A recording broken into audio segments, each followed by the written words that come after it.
जय हिंद दोस्तों, स्वागत है आप सभी का आज के इस नए वीडियो में। आज के इस वीडियो में आपको सॉल्व कराने वाला हूं एग्जामपुर का ये अगला प्रैक्टिस सेट। ठीक है, पिछला मैंने एक प्रैक्टिस सेट सॉल्व कराया है, जिन लोगों ने नहीं देखा वो देख लेंगे जाकर के, और जो लोग देख चुके हैं उनको आइडिया होगा कि मैं कितना डिटेल में आपको यहाँ पे समझाने वाला हूँ। ठीक है, अभी आपके एग्जाम के बहुत ही कम दिन बचे हुए हैं। इस समय पे आप कुछ नया मत पढ़िए, जितना आपने पढ़ा है बस उसी का रिवीजन करिए और नए नए प्रैक्टिस सेट लगाइए। जितने ज्यादा आप प्रैक्टिस सेट लगा लेंगे उससे आपकी फ्रीक्वेंसी आपको मालूम हो जाएगी कि कहाँ किस चैप्टर से आपके क्वेश्चन गलत हो रहे हैं, उनको आप सुधार सकते हैं अभी पे, है ना। दूसरी चीज है, आप टाइम मैनेजमेंट करना सीख जाएंगे। अभी जितना समय बचा है उसमें आप टाइम मैनेजमेंट करना सीखिए कि 2 घंटे में कैसे अपने 150 क्वेश्चन को सॉल्व करना है। ठीक है, कोशिश करिए कि 1.5 घंटे में ही खत्म करिए। इसमें थोड़ा 1.5 घंटे की तैयारी करेंगे तो 1 घंटा 40 मिनट लग जाएगा आपको, तो 20 मिनट बचेगा, आप रिवीजन करेंगे, गोला भरने में कुछ टाइम लगेगा। तो आपको प्रैक्टिस ज्यादा से ज्यादा करनी है। ठीक है, यहाँ पे मैं आपको बहुत सारी चीजें बताऊंगा। मेरी ये ऐसी गारंटी मान लीजिए आप एक तरह से कि जो मैं यहाँ पे सॉल्व कराने वाला हूँ, अगर इन सारे क्वेश्चन को आपने ध्यान से देखा और समझा तो आपको ज्यादा से ज्यादा क्वेश्चन यहीं से मिल जाएंगे। ठीक है, सिर्फ इसी वीडियो से नहीं, जो 1-2-3 वीडियो भी मैं सॉल्व कराने वाला हूँ, जो पिछला कराया है ये वाला और आगे जो 2-3 कराऊंगा, उनमें से आपको जीएस में काफी हेल्प होने वाली है। ठीक है, लेकिन रही बात आपको फिर हिंदी कहाँ से होगी, मैथ कहाँ से होगी, रीजनिंग कहाँ से होगी, तो उसकी आपको प्रैक्टिस खुद से करनी पड़ेगी। और ये है एग्जाम्पल का प्रैक्टिस सेट जिसे मैं सॉल्व करा रहा हूँ। तो आप चाहें तो इसको ले सकते हैं अभी भी। अगर आपके यहाँ डिलीवरी अच्छे से हो जाती है, समय पर डिलीवरी हो सकती है, तो आप इसे ले लें। जितने ज्यादा प्रैक्टिस सेट आप इसे सॉल्व कर लेंगे आपको बहुत ज्यादा मदद मिलेगी। अच्छा, ठीक ठाक प्रैक्टिस सेट है। ठीक है, दूसरी बात रही एग्जाम्पल का, मैं इसलिए बता दे रहा हूँ क्योंकि मेरा इनसे लेना देना कुछ है नहीं। ठीक है, इनसे मेरा कोई भी ये नहीं है, टाई अप वगैरह कुछ नहीं है। ठीक है, हम तो बहुत छोटे लोग हैं, बहुत बड़े लोग हैं। ठीक, तो बता मैं इसलिए दे रहा हूं क्योंकि यार कहीं कॉपीराइट क्लेम ना कर दें क्योंकि होता क्या है ना कि बनाया हुआ इनका है, बता भी रहे हैं इनके बारे में, तो ये कॉपीराइट का आ सकता है क्लेम। हालांकि करेंगे, नहीं करना नहीं चाहिए, क्योंकि मैंने भी मेहनत की है, क्वेश्चन मैंने इनके उठाए हैं, है ना। मैंने पिछले वाला जो कराया था उसमें कई सारे बच्चों ने बताया भी कि सर इनका भी खुद का रियल थोड़ी ना है, क्योंकि बहुत सारी जितने भी ज्यादातर है क्वेश्चन इनके टेक्स्ट बुक से मिल जा रहे हैं, है ना। गूगल पे आप करोगे तो सारे क्वेश्चन टेक्स्ट बुक से हैं, आधे प्रीवियस ईयर हैं, तो वो सारे क्वेश्चन उन्होंने लिए हैं, तो ये भी तो कहीं ना कहीं से ले ही रहे हैं। तो हमने भी कौन सा इनका उठा के सेम का सेम रख दिया है, खुद से टाइप किया है। और टाइप करने में बहुत मेहनत लगती है भाई। टाइप देखो, कोई प्रोफेशनल टाइपिस्ट तो है नहीं, प्रोफेशनल टाइपिस्ट करेगा तो कितनी देर में, लगभग 40 मिनट में कर देगा, खत्म कर देगा। पीपीटी बनाएगा, 1 घंटे का काम है उसके लिए, लेकिन मुझे करने में ये 4 से 4.5 घंटे लग जा रहे हैं। मतलब मेहनत बहुत ज्यादा लग रही है, उसके बाद आकर के यहाँ आप लोगों को हम सॉल्व करा रहे हैं, तो वो मेहनत अलग से है। तो मेहनत बहुत लगती है, इसलिए कृपा करके आप लोग इसको शेयर जरूर कर दें, क्योंकि जब आप लोग शेयर करते हैं ना, नए नए लोग देखते हैं तो थोड़ा मोटिवेशन मिल जाता है, अच्छा लगता है ना कि इतने सारे लोगों ने देखा, इतनी मेहनत की थी तो थोड़ा सफल होती नजर आती है। बाकी चैनल की कोई रीच भी है नहीं। ठीक है, दूसरी चीज, कल पिछले वीडियो में आप लोग जो कर रहे थे वो कमेंट कर रहे थे चैट में, तो कह रहे थे सर आप थोड़ा कमेंट भी देखते रहिए। तो उतनी आदत है नहीं मेरी कमेंट देखने की, मतलब पहला पहला लाइव किया था तो उतना पता भी नहीं ज्यादा कुछ। आज फोन लेकर के आया, सोचा कि कमेंट चेक करते रहेंगे तुम लोगों के, लेकिन फिर वही बात है कि ज्यादा कमेंट का रिप्लाई नहीं करेंगे, क्योंकि जितना ज्यादा रिप्लाई करेंगे आपका उतना लेट होता रहेगा। ठीक है, वैसे भी इतनी सारी बकवास कर चुके हैं, तो अभी आप लोग क्या करेंगे। अच्छा हाँ, ध्यान रखिए, जब यहाँ पे चैट चल रही होती है ना, नीचे चैट में कर रहे होते हो, वो केवल जब तक लाइव रहता है तभी तक रहती है। तो आप लोग कोशिश करना उस चैट में कम, और जो रियल वाले कमेंट होते हैं, इसको यहाँ से क्रॉस का बटन बन के आ रहा है, ऐसे घोड़े का निशान, उस पर कट कर दो वहां से। उसके बाद में जो कमेंट खुलेगा वहां पे जाकर के सारे लोग अपना आंसर करना। ठीक है, जो भी क्वेश्चन का आंसर आपको पता है वो आप पहले से आंसर कर देना, क्योंकि जो चीजें आप लिख दोगे वो आपको ज्यादा देर तक याद रहेंगी और हो सकता है परमानेंट याद हो जाए। तो सारे जितने क्वेश्चन तुमको आते हैं उन सबके आंसर आपको कमेंट में करने हैं, और कोशिश करो यहाँ चैट में नहीं, कमेंट में करो। ठीक है, यहाँ से कट कर दो इसको, नीचे जो कमेंट खुलेगी उस कमेंट में आंसर करो। उससे होगा क्या, मेरा अभी थोड़ा रीच बढ़ जाएगा, ज्यादा कमेंट हो जाएंगे। आप लोग अगर इतने सारे हैं, 38 में से अगर 38 या 35 क्वेश्चन के आप कमेंट करेंगे तो इतने सारे लोगों के सबके 35 मिला करके मेरे बहुत सारे कमेंट हो जाएंगे। ठीक है, उससे मुझे रीच मिलेगी बहुत ज्यादा। जितना ज्यादा तुम लोग अच्छा कमेंट करोगे उतना मुझे रीच मिलती रहेगी। तो अगर आप लोगों के यहाँ अवेलेबल है तो ये वाला ले सकते हो, प्रैक्टिस खुद से कर लेना, क्योंकि केवल जीएस से काम नहीं चलेगा। वही बात है ना कि केवल जीएस से ही काम कैसे चलेगा, आपको मैथ भी करनी है, हिंदी भी करनी है, रीजनिंग भी करनी है। ठीक है, और जीएस तो हम करा ही रहे हैं, तो वो बाकी चीजें भी तो आपको खुद से करनी है। चलिए देखते हैं। सबसे पहला दिया हुआ है नृत्य शैली, अच्छा दिया है, कह रहा है छरही नृत्य शैली। छरही कौन सी नृत्य शैली है, छरही नृत्य शैली है। कह रहा है छरही नृत्य शैली किस राज्य से संबंधित है, तो हिमाचल प्रदेश से संबंधित है। ठीक है, ये हिमाचल प्रदेश से और संबंधित है। झोरा है, डांगी है, और कौन से है, छपेली है। झोरा है, डांगी है, छपेली है, ये आप लोग याद रखेंगे। बिहार से ध्यान रखो, बिहार से है जाट जाटिन। कौन है, जाट जाटिन। विदेशिया है, विदेशिया है, और कौन सी है, पनवारिया है, पनवारिया है, ये सारी हैं, और भी बहुत सारी हैं, पनवारिया है, ध्यान रखेंगे। धोबिया भी है यहीं की, ठीक है, धोबिया भी है, ठीक है, इसको ध्यान रखेंगे। मिजोरम से ध्यान रखेंगे, चेराव है, मिजोरम से क्या है, यहीं पे लिख देते हैं, मिजोरम से कौन सा है लोक नृत्य, यहाँ चेराव है। पश्चिम बंगाल का ध्यान रखेंगे, पश्चिम बंगाल में एक होता है महल, कौन होता है, पश्चिम बंगाल में होता है महल, आप लोग ध्यान रखेंगे, ठीक है। आप लोग जितने कमेंट कर रहे हैं वहां पे कमेंट में जाइए, ठीक है, वही देखेंगे आपका, ठीक है। कीर्तन है, क्या हो जाएगा, कीर्तन हो जाएगा, और हो जाएगा काठी, ठीक है। तो ये सारे कहाँ के हो जाएंगे, पश्चिम बंगाल के। ध्यान रखना इन लोगों ने यहाँ पे दे दिया अपनी तरफ से, ठीक है। बाकी ज्यादातर क्वेश्चन लोक नृत्य जो दूसरे राज्यों के हैं वहां से नहीं आएंगे, उत्तर प्रदेश के जो लोक नृत्य हैं वहां से ज्यादातर आएगा। तो आप लोग उत्तर प्रदेश के लोक नृत्य जरूर तैयार करके जाना। 5 मिनट का काम है, 5 मिनट में आपका काम हो जाएगा। मैंने एक वीडियो बनाया हुआ है 5 या 6 मिनट का, ऐसा कुछ 8 मिनट का वीडियो शायद, आप उसको जाके देख लेना, मैंने ट्रिक से बताया है, आप एक बार देखेंगे आपको याद हो जाएगा, ठीक है। तो उत्तर प्रदेश के जितने लोक नृत्य हैं उनको आप तैयार करके चले जाइए, इसी चैनल पे मिलेगा, वहां पे चेक कर लीजिएगा, 4-5 वीडियो नीचे जाओगे वहां पे लोक नृत्य का वीडियो मिल जाएगा, ठीक है, उसे आप लोग देख लेना। वहां से आपका बहुत ज्यादा फायदा होने वाला है, क्योंकि उससे क्या होगा, आपको लोक नृत्य याद हो जाएंगे, और ज्यादातर चांसेस रहेंगे कि वहीं से आएगा। क्योंकि यहाँ पे जो है धमाल नृत्य भी देखो, ध्यान रखना इसमें ना, हिमाचल प्रदेश का है। यहाँ पे क्या है, उत्तर प्रदेश का जो कांस्टेबल का एग्जाम है इसमें उत्तर प्रदेश से ही संबंधित आएगा। ये जीडी में ज्यादा आता है, कई अन्य राज्यों के लोक नृत्य पूछता है, तो जीडी के लिए ज्यादा इंपॉर्टेंट है। आप लोगों में से आधे से ज्यादा लोगों ने भरा भी होगा जीडी का, तो भी ध्यान रखेंगे ना। बाकी धमाल जो है, ये धमाल हो गया, झोरा हो गया, डांगी हो गया, छपेली हो गया, सब हिमाचल प्रदेश के हैं। वही छरही नृत्य भी, ये भी कहाँ का है, ये भी हिमाचल प्रदेश का है। पश्चिम बंगाल का पूछेगा तो कीर्तन है, कीर्तन को कीर्तनिया भी कहते हैं, काठी भी कहते हैं, ठीक है, काड़ी लिख दिया मैंने, इसको काठी कर लेना, ठीक। इसको क्या कर लेंगे, इसको आप लोग काठी कर लेंगे, इतना तो आप लोग होशियार हैं, मैंने बोल के तो काठी बताया था ना। चलो इसको काठी कर लेंगे, चलो कीर्तनिया हो जाएगा, कीर्तन इसको कहते हैं, काठी कहते हैं। और सबसे फेमस है महल, महल लोक नृत्य आपसे पूछेगा तो आप बता देना पश्चिम बंगाल का है, ठीक है। चलो अगला देखते हैं, इतना सारा बहुत सारी जानकारी होगी। अगला पूछ रहा है विजयवाड़ा, कह रहा है विजयवाड़ा, विजयवाड़ा किस नदी के तट पर है, ठीक है। विजयनगर साम्राज्य की बात नहीं कर रहा है, किससे क्या मतलब है, विजयवाड़ा है ये। तो ध्यान रखना है आपको, किस नदी के किनारे हो जाएगा, तो कृष्णा नदी के किनारे हो जाएगा। किस नदी के किनारे, तो कृष्णा नदी के किनारे। पूछेगा कहाँ है विजयवाड़ा, कहाँ है, तो आंध्र प्रदेश में है, ठीक है। यहाँ पे एक बहुत फेमस दुर्गा मंदिर भी है, माता दुर्गा का एक यहाँ पे बहुत फेमस मंदिर भी है, ठीक है। तो ध्यान रखेंगे आप लोग, सारे लोग कमेंट वही कमेंट बॉक्स में करेंगे, ठीक है।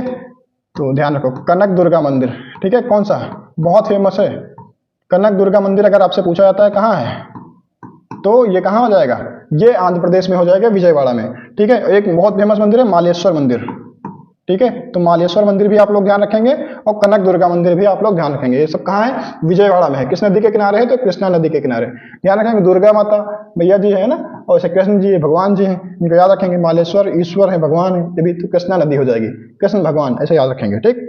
चलो आंध्र प्रदेश में है। कह रहा बोको हराम किस देश का आतंकवादी संगठन है, तो बताना है आप लोगों को। चलो बताओ, बोको हराम किस देश का आतंकवादी संगठन है। चलो नाइजीरिया का हो जाएगा, ठीक है। तो बोको हराम, अभी जो हमारे कुछ जहाज आ रहे थे ना भूमध्य सागर से, वहां से आते हुए, इजराइल से होते हुए, वही स्वेज नहर से, तो यहाँ पे इन पे हमला हुआ था, तो इसलिए चर्चा में है, तो इसको आप लोग ध्यान रखेंगे, ठीक है। वहां पे इस पे हमला हो गया था, उसी वजह से चर्चा में थोड़ा आ गया है। नाइजीरिया की आप लोग राजधानी बताइए, नाइजीरिया की राजधानी क्या हो जाएगी, नाइजीरिया की राजधानी हो जाएगी अबूजा, नाइजीरिया की राजधानी क्या हो जाएगी, अबूजा। सोमालिया की बताओ, सोमालिया की हो जाएगी मोगादिशु। ध्यान रखना, आपसे राजधानी जरूर पूछेगा, एक राजधानी तो आपसे पूछेगा ही पूछेगा, और वो राजधानी इतने सारे देश है, सबकी थोड़ी ना याद कर सकते हो आप। जो चर्चा में देश हैं कम से कम उतने याद कर लो। एशिया के तो सारे पता होने चाहिए, एशिया के देश और उनकी राजधानी और उनकी मुद्रा आपको पक्का पता होना चाहिए। कुछ देश हैं जो अलग चर्चा में हैं, उनको भी आप लोग देखते रहेंगे, क्योंकि उससे होगा क्या, जो भी क्वेश्चन बनने वाले हैं करंट अफेयर से बनेंगे, या जो चर्चा में है वही बनेंगे, अलग से कहीं से क्वेश्चन नहीं आता, ठीक है। तो इसको आप ध्यान रखेंगे। कांगो की अगर पूछेगा तो हो जाएगा किनशासा, क्या हो जाएगा, किनशासा, ठीक है। चलो दक्षिण अफ्रीका की पूछेगा तो एक है ब्लूम फाउंटेन, क्या है, ब्लूम फाउंटेन, ठीक है।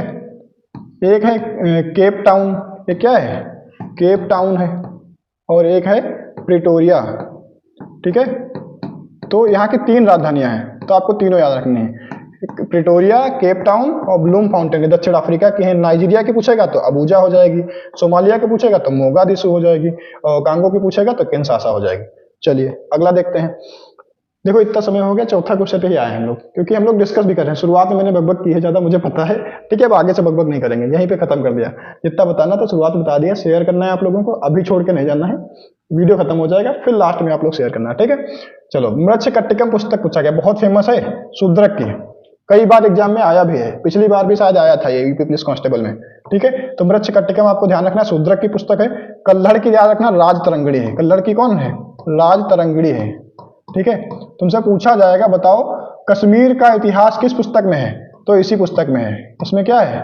कश्मीर का इतिहास। अगर आपसे पूछता है कश्मीर का इतिहास बताओ किस पुस्तक में कश्मीर के इतिहास का वर्णन किया गया है, तो यही हो जाएगा कल्हड़ की पुस्तक राज तरंगड़ी में। तो विक्रमादित्य एक राजा है, इनका नाम क्या था? चंद्रगुप्त द्वितीय। पिछले वीडियो में मैंने बताया था इनके बारे में, गुप्त वंश के बारे में मैंने बताया था आपको। चंद्रगुप्त विक्रमादित्य इन्हीं का नाम था। वाणभट्ट की बताओ, इनकी हो जाएगी कादम्बरी। इनकी रचना कौन हो जाएगी? कादम्बरी। और हो जाएगी इनकी दूसरी हर्षचरित। क्या हो जाएगी? हर्षचरित हो जाएगी, ठीक है। हर्षचरित ये हर्षवर्धन के शासनकाल में थे, ठीक है। हर्षवर्धन के दरबार में थे। ये किसके दरबार में थे? हर्षवर्धन के दरबार में थे। कौन? वाणभट्ट। तो वाणभट्ट अगर पूछेगा किसके दरबारी थे, तो हर्षवर्धन के थे, इसीलिए उन्हीं का जीवन चरित्र इन्होंने लिखा है, उसी का नाम है हर्षचरित्र, ठीक है। और एक पुस्तक है कादम्बरी जो वाणभट्ट की बहुत बार पूछी जाती है। चलिए अगला देखते हैं। कह रहा है ग्रामीण रोजगार सृजन कार्यक्रम, तो 1995, ये आप लोग लगा देंगे, कोई दिक्कत नहीं इसमें। कह रहा है हरिके बैराज। हरिके बैराज कहाँ है? तो हरिके बैराज कहाँ हो जाएगा? ब्यास और सतलज नदी पे, ठीक है। कहाँ हो जाएगा? हरिके बैराज ब्यास और सतलज नदी पे हो जाएगा। ध्यान रखना, इसी हरिके बैराज से ही निकल रही है तुम्हारी इंदिरा गांधी नहर। कौन सी नहर? इंदिरा गांधी नहर। इंदिरा गांधी नहर। कौन सी नहर? तो भारत की सबसे बड़ी नहर, सबसे बड़ी नहर है यही, सबसे बड़ी नहर, ठीक है। कौन सी? इंदिरा गांधी नहर, ठीक है। तो यही नहर है सबसे बड़ी नहर। कौन सी? इंदिरा गांधी नहर। कहां से निकली है? हरिके बैराज से निकली है। तो ब्यास और सतलज नदी पे, सतलज को, अच्छा सतलज को पुराना नाम क्या है? सतुद्री भी कहते हैं। क्या कहते हैं? सतलज का पुराना नाम है सतुद्री। और ब्यास का क्या नाम है? ब्यास को कहते हैं विपाशा, ठीक है।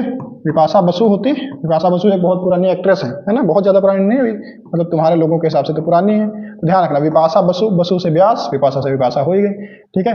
वितस्ता कहते हैं झेलम को। तो क्या कहते हैं? वितस्ता कहते हैं। वितस्ता झेलम का पुराना नाम है, ठीक है। सतुद्री सतलज हो ही गया है। चलो, अस्किनी चिनाब को कहते हैं। अस्किनी, अस्किनी किसे कहते हैं? अस्किनी चिनाब को कहते हैं। चिनाब, चिनाब, ठीक है। अस्किनी किसका पुराना नाम है? तो चिनाब का हो जाएगा। चलिए अगला क्वेश्चन देखते हैं। अगला क्वेश्चन क्या है? कह रहा है भारत के किस राज्य में सागा दावा ट्रिपल ब्लेड, अच्छा सागा दावा पूछा है, सागा दावा महोत्सव होता है, सागा दावा फेस्टिवल पूछ रहा है कहाँ मनाया जाता है? तो सिक्किम में मनाया जाता है। कोई उसमें ऑप्शन वो दिक्कत ही नहीं है। सिक्किम में क्या मनाया जाता है? सागा दावा महोत्सव मनाया जाता है, ठीक है। चलो, कर्नाटक का पूछे तो कर्नाटक में क्या हो जाएगा? उगादि महोत्सव मनाया जाता है। क्या मनाया जाता है? उगादि मनाया जाता है। कंबाला मनाया जाता है। क्या मनाया जाता है? कंबाला मनाया जाता है। बहुत बढ़िया, जितने सारे लोग इसका ऑप्शन मतलब जो आंसर कर रहे हैं जिनको पता है वो बहुत अच्छी बात है, ठीक है। उत्तर प्रदेश में देख लेना, उत्तर प्रदेश में बहुत सारे मनाए जाते हैं, लेकिन तुम एक याद रखना, काला नमक चावल, काला नमक चावल, ठीक है। काला नमक चावल महोत्सव, ठीक है, ये नाम है महोत्सव का। काला नमक चावल महोत्सव कहाँ मनाया जाता है? तो ये उत्तर प्रदेश में मनाया जाता है। और उत्तर प्रदेश में अगर खास आपसे पूछे तो आप सिद्धार्थ नगर लगाएंगे। क्या लगाएंगे? सिद्धार्थ, बड़ा लिख दिया है, सिद्धार्थ नगर, ठीक है। आप ध्यान रखेंगे, सिद्धार्थ नगर में क्या आता है? काला नमक चावल महोत्सव मनाया था, उत्तर प्रदेश से संबंधित है। लेकिन अगर सागा दावा आपसे पूछेगा तो आप सिक्किम लगाएंगे, सिक्किम लगाएंगे। सिक्किम की राजधानी क्या हो जाएगी? गंगटोक, ठीक है। आप ध्यान रखेंगे जितने भी पूर्वोत्तर के राज्य हैं सभी राज्यों की राजधानी, मुख्यमंत्री और राज्यपाल भी हो सके तो कर लेना, नहीं तो कम से कम मुख्यमंत्री और राजधानी जरूर याद कर लेना, क्योंकि ज्यादातर चांसेस हैं एक राज्य से राजधानी पूछेगा ही पूछेगा। और उन सब में ज्यादातर चांसेस हैं कि 7 जो पूर्वोत्तर के राज्य हैं और एक सिक्किम, इनसे पूछ दिया जाए, ज्यादातर चांस है से रहते हैं। तो आप लोग एक बार इसको देख लेना, ठीक है। कह रहा 1920 में असहयोग आंदोलन का नेतृत्व किसने किया? तो गांधी जी कहाँ गए? गांधी जी हैं। गांधी जी बताया था मैंने तुमको, सबसे पहला कहाँ किया था, दूसरा कहाँ किया था, बताओ सबसे पहला कहाँ किया था? चंपारण में। कहाँ किया था? बताओ सबसे पहला कहाँ किया था? चंपारण में किया था। चंपारण में क्या किया था? 1917 में पहला आंदोलन था। ठीक है, दूसरा किया था खेड़ा आंदोलन। कब किया था? दूसरा किया था खेड़ा आंदोलन 1918 में किया था। ध्यान रखना, ये गुजरात में होता है। खेड़ा आंदोलन कहाँ होता है? गुजरात में होता है। मिल मजदूरों के समर्थन में करते हैं। और चंपारण वाला करते हैं नीलहा मजदूरों के समर्थन में। नील बोने वाले जो मजदूर किसान होते हैं, नीलहा किसानों के समर्थन में। ठीक है, तो ध्यान रखना, नीलहा किसानों के समर्थन में किया गया था चंपारण। ये बिहार में है, खेड़ा गुजरात में है। ये 17 में हुआ था, ये 18 में। पूछेगा भारत में गांधी जी का पहला आंदोलन सत्याग्रह, पहला सत्याग्रह, तो चंपारण हो जाएगा। 1917 में दूसरा खेड़ा हो जाएगा। फिर उसके बाद में इन्होंने असहयोग आंदोलन किया था। असहयोग आंदोलन भी बहुत चला था, 1920 से 1922 तक चला था। अच्छा, 22 में कब खत्म हो गया था? तो 5 फरवरी को, 5 फरवरी 1922 में क्या हुआ था? एक घटना हुई थी। क्या हुआ था 1922 में? क्या हुआ था? चौरी चौरा हत्याकांड हुआ था। और उसी के चलते फिर गांधी जी ने असहयोग आंदोलन समाप्त कर दिया था, वहीं से बंद कर दिया था। चौरी चौरा कहाँ है? बताया था पिछले वीडियो में, बहुत सारी चीजें बताई थी मैंने, जाके देख लेना जो लोगों ने देखा है। ठीक है, और इस वाले को आप लोग शेयर कर देंगे। ठीक है, बार बार कह रहे हैं, आदत हमारी भी हो जा रही, बाकी जैसे यूट्यूबर जो है, ये टीचर है यूट्यूब पे, उनके जैसे, क्योंकि उनकी उतर रोज रखते हैं। और हम पहले दिन बोल रहे थे तो हमको ऐसा लग रहा था कि यार कैसे बोलते हैं बार बार। ठीक है, तो आप लोग ध्यान रखेंगे। गोरखपुर में, ठीक है, गोरखपुर में चौरी चौरा वाली घटना हुई थी। ठीक है, हमको भी आदत हो जाएगी धीरे धीरे। चलो, अच्छा, मोतीलाल नेहरू का अगर पूछा जाए, मोतीलाल नेहरू से संबंधित क्या होता है, तो 1923 बता देना। 1923 में उन्होंने क्या किया था? स्वराज पार्टी की स्थापना की थी। स्वराज पार्टी की मोतीलाल नेहरू ने क्या किया था? स्वराज पार्टी की स्थापना की थी। मोतीलाल नेहरू थे और सी आर दास थे। कौन थे? चित्तरंजन दास। कौन था? सी आर दास, देश बंधु चित्तरंजन दास और मोतीलाल नेहरू मिलकर के एक पार्टी की स्थापना करते हैं, उसका नाम रखते हैं स्वराज पार्टी। ठीक है, 1923 में इसकी स्थापना होती है। सुभाष चंद्र बोस से संबंधित अगर कुछ पूछा जाए तो ध्यान रखना, 23 जनवरी को इनका क्या मनाया जाता है? इनका जन्मदिन मनाया जाता है। और इसी दिन इसको पराक्रम दिवस कहते हैं। क्या कहते हैं? पराक्रम दिवस। तो पूछा जाएगा पराक्रम दिवस किसके जन्म जयंती पे मनाया जाता है? तो सुभाष चंद्र बोस की जन्म जयंती पे। कब मनाया जाता है? तो 23 जनवरी को मनाया जाता है। 24 जनवरी को उत्तर प्रदेश का स्थापना दिवस भी होता है। ठीक है, और राष्ट्रीय महिला दिवस भी होता है, वो भी ध्यान रखेंगे। जवाहरलाल नेहरू से क्या याद रखेंगे आप? 1929 याद रखेंगे, लाहौर अधिवेशन। लाहौर अधिवेशन, ठीक है, कांग्रेस का लाहौर अधिवेशन, उसकी अध्यक्षता किसने की थी? जवाहरलाल नेहरू ने की थी। इसमें क्या हुआ था? पहली बार पूर्ण स्वराज की मांग हुई थी। पूर्ण स्वराज, स्वराज की मांग। ठीक है, पूछेगा पूर्ण स्वराज की मांग सबसे पहली बार कब हुई थी? तो इसी में हुई थी। सबसे पहली बार पूर्ण स्वराज की मांग 1929 के लाहौर अधिवेशन में ही हुई थी। अच्छा, सबसे पहली बार स्वराज की मांग अगर पूछेगा तो 1895 आप लगा देंगे। ठीक है, बाल गंगाधर तिलक ने सबसे पहले मांग की थी। ठीक है, लेकिन पूर्ण स्वराज अगर पूछेगा तो आप इनको लगाएंगे। कह रहा है कूद नृत्य, कूद नृत्य किस राज्य का प्रसिद्ध नृत्य है? चलिए बताइए। आप लोग कमेंट में आंसर करते रहेंगे तो मुझे भी अच्छा लगेगा। ठीक है, मेरे कमेंट भी बहुत सारे हो जाएंगे। जो पता है वो तो आप करेंगे ही करेंगे, जो नहीं पता है उनको भी जितना आपको लगता है वो लगा देना। ठीक है, बाकी तो हम आपको बताने वाले ही हैं। चलो, हम देख रहे हैं आप लोगों का कमेंट, ऐसा मत सोचना। ठीक है, तो जम्मू कश्मीर हो जाएगा। कूद नृत्य कहाँ हो जाएगा? जम्मू कश्मीर में हो जाएगा। जम्मू कश्मीर से मैंने ऑफलाइन क्लास में बहुत सारे बता रखे हैं। चलो बताओ, एक तो हो जाएगा दंडी नाच, दंडी नाच। एक क्या हो जाएगा? राउफ। एक हो जाएगा भगजास। ठीक है, हिकात भी है, बहुत सारे हैं। ठीक है, चलो मध्य प्रदेश से बताएंगे। मध्य प्रदेश से बताओ, मध्य प्रदेश से क्या हो जाएगा? कर्मा जवारा। क्या हो जाएगा? कर्मा जवारा। क्या हो जाएगा? जवारा। और सेला लारकी। क्या हो जाएगा? सेला लारकी। क्या हो जाएगा? कर्मा जवारा और सेला लारकी। उड़ीसा से बताओ, उड़ीसा से कौन कौन लोग बताएंगे? चलो बताओ, बताओ बताओ, जल्दी बताओ। सब लोग बातें नहीं करना, ठीक है। घुमरा हो जाएगा, गोतीपुआ हो जाएगा। अभी हमको लगता भी है आप लोग ज्यादा बातें करेंगे भी नहीं, ठीक है, लेकिन थोड़ा बहुत कमेंट करते रहना। ये नहीं कि कमेंट करना ही बंद कर दिया, ऐसा मत करो। कमेंट करते रहो, ठीक है, लेकिन बातें मत करो। घुमरा, देखो घुमरा होता है उड़ीसा में, लेकिन अगर पूछा है घूमर कहाँ होता है तो घूमर राजस्थान में है, ठीक है। यहाँ पे एक और होता है सुईसिनी होता है। कमेंट खूब करो जितना करना है आपको, लेकिन चैट से अच्छा है, आपको तो वही करना है काम, तो चैट से जगह कमेंट में कर लो। यहाँ से चैट कट कर दो, यहाँ पे क्रॉस का निशान बन रहा होगा, उसके नीचे कमेंट खुल जाएगा, कमेंट में करो, ठीक है। सुईसिनी हो जाएगा। कालबेलिया हो जाएगा। कालबेलिया कहाँ होता है? कालबेलिया भी यहीं राजस्थान में होता है। तो घूमर अगर पूछेगा तो राजस्थान, घुमरा पूछेगा तो उड़ीसा, गोतीपुआ पूछेगा तो उड़ीसा। ठीक है, चलो फिलहाल तुम लोग को बहुत सारे लोग ना तो यहीं से करा देंगे, अगर इतने भी याद कर लेते हो तो भी आपका काम बन जाएगा, डेफिनेट बन जाएगा। ठीक है, कह रहा प्रसिद्ध गीत ए मेरे वतन के लोगों जरा आंख में भर लो पानी, इसे मूल रूप से किसने किसके द्वारा गाया गया था? तो none other than Lata Mangeshkar, स्वर कोकिला, है ना, ध्यान रखना। तो लता मंगेशकर को ध्यान रखेंगे आप। ठीक है, पूछेगा लता मंगेशकर का जन्म कहाँ हुआ था? तो इंदौर में हुआ था। कहाँ की रहने वाली थी? तो इंदौर में हुआ था। इंदौर कहाँ है? मध्य प्रदेश में। अभी हाल ही में इनका निधन हो गया, इसलिए ध्यान रखना है। कहाँ की रहने वाली थी? तो इंदौर की रहने वाली थी। ठीक है, इन्होंने ही गाया था ए मेरे वतन के लोगों गीत। कब गाया था? तो ध्यान रखना, हमारा चीन के साथ में युद्ध हुआ था कब? 1962 में। उसी में शहीद हुए लोगों के लिए ये गाया था, ए मेरे वतन के लोगों जरा आंख में भर लो पानी, ऐसा है। ठीक है, तो 1962 में शहीद हुए लोगों के लिए गाया था, तो अगले साल गाएंगे। अगले साल कब? 27 जनवरी को। 26 जनवरी को कार्यक्रम था ना हमारा गणतंत्र दिवस का, तो अगला साल होगा 1963। तो 27 जनवरी, उसके अगले दिन इन्होंने गाया था जवाहरलाल नेहरू की उपस्थिति में वहां पे। ठीक है, तो ध्यान रखना 27 जनवरी 1963 को लता मंगेशकर जी ने गाया था ए मेरे वतन के लोगों, ये गीत गाया था। ठीक है, चलो अगला देखते हैं। जलियांवाला बाग हत्याकांड इनमें से किस शहर में हुआ था? तो आपको पता है पिछले वीडियो में मैंने बताया था, तो अमृतसर हो जाएगा। कौन हो जाएगा? अमृतसर। अमृतसर कहाँ है? तो पंजाब में है। कितने लोग जानते हैं जलियांवाला बाग जो है हत्याकांड कब हुआ था? तो 13 अप्रैल। मुझे लगता है सबको पता होगा। आप कहोगे इतने सर आसान आसान क्वेश्चन क्यों बता रहे हो, थोड़ा कठिन बताओ। तो भाई साहब पहले आप क्वेश्चन का लेवल देखो, ऐसे ही क्वेश्चन है, इन्होंने भी बनाए हैं, ये तो बहुत अनुभवी लोग हैं, है ना। और मैंने भी देखा, जितने आप प्रीवियस ईयर देखोगे उसमें बहुत ज्यादा बढ़ा के लेवल नहीं रखा गया है। पिछले क्लास में एक वीडियो में लड़की ने कहा था, उसने कहा था कि सर यही लेवल रहेगा क्या?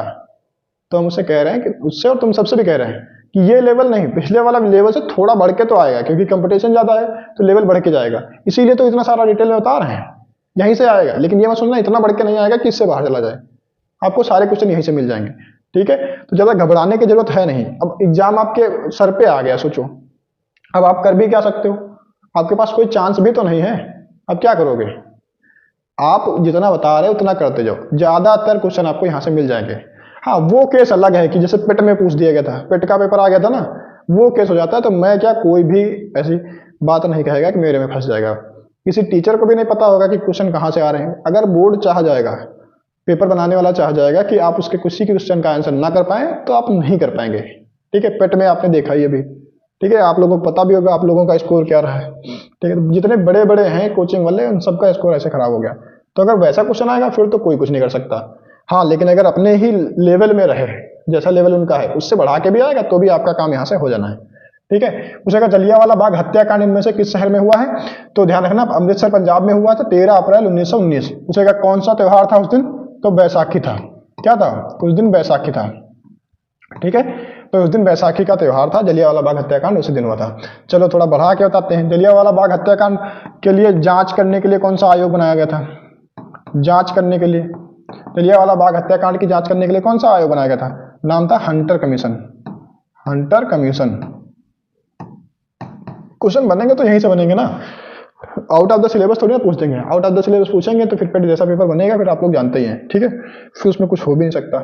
चलो, कह रहा है लेंस आंख के पिछले भाग पर प्रकाश को केंद्रित करता है। अच्छा, मतलब कहाँ पे इसका जाकर के ऐसे होता है ना, ये आगे आंख होती है, यहाँ से प्रकाश आ रहा होता है और जा करके पीछे एक जगह पे ये केंद्रित हो रहा होता है, और इस वाली जगह को कहते हैं रेटिना।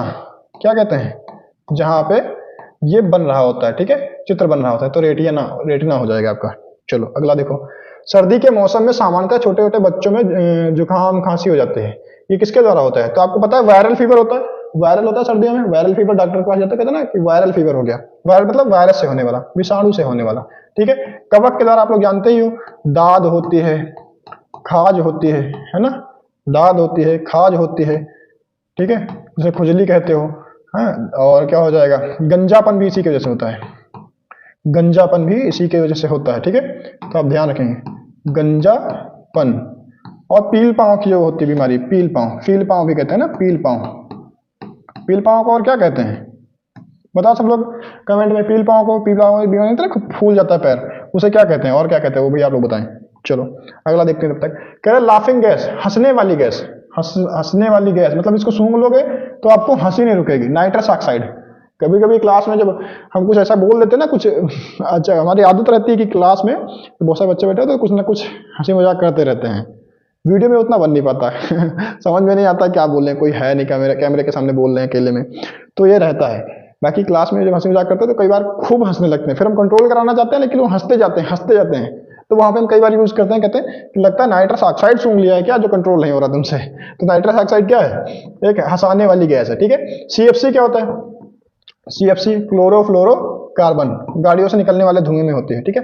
क्लोरीन अगर पूछेगा तो पानी को साफ करने में, ठीक है, पानी को साफ करने में किसका यूज किया था है, क्लोरीन का इस्तेमाल किया था है। फ्लोरीन आप ध्यान रखना परमाणु संयंत्रों में कहाँ होता है, परमाणु संयंत्रों में इसका इस्तेमाल किया जाता है।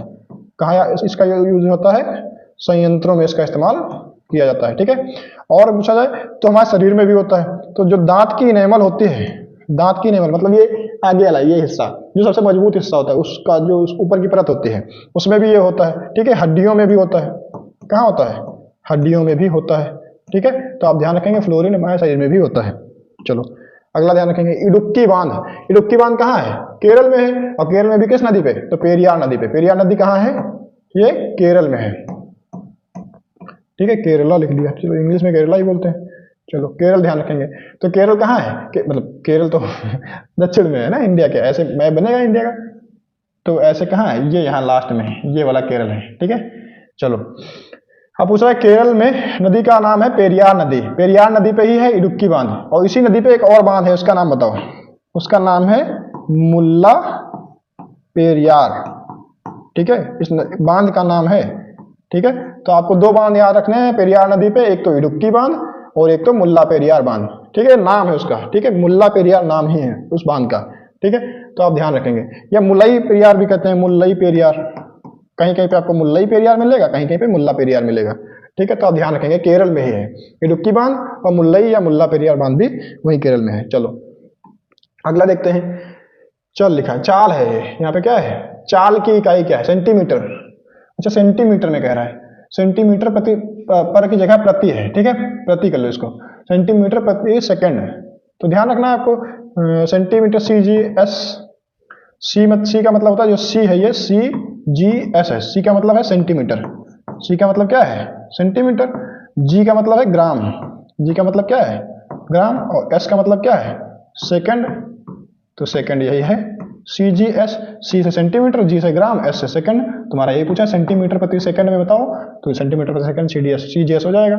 ऐसा ही पूछेगा तो इसका मतलब होता है इंटरनेशनल स्टैंडर्ड, क्या होता है इंटरनेशनल स्टैंडर्ड या सिस्टम कह लो, है ना, स्टैंडर्ड सिस्टम, ठीक है।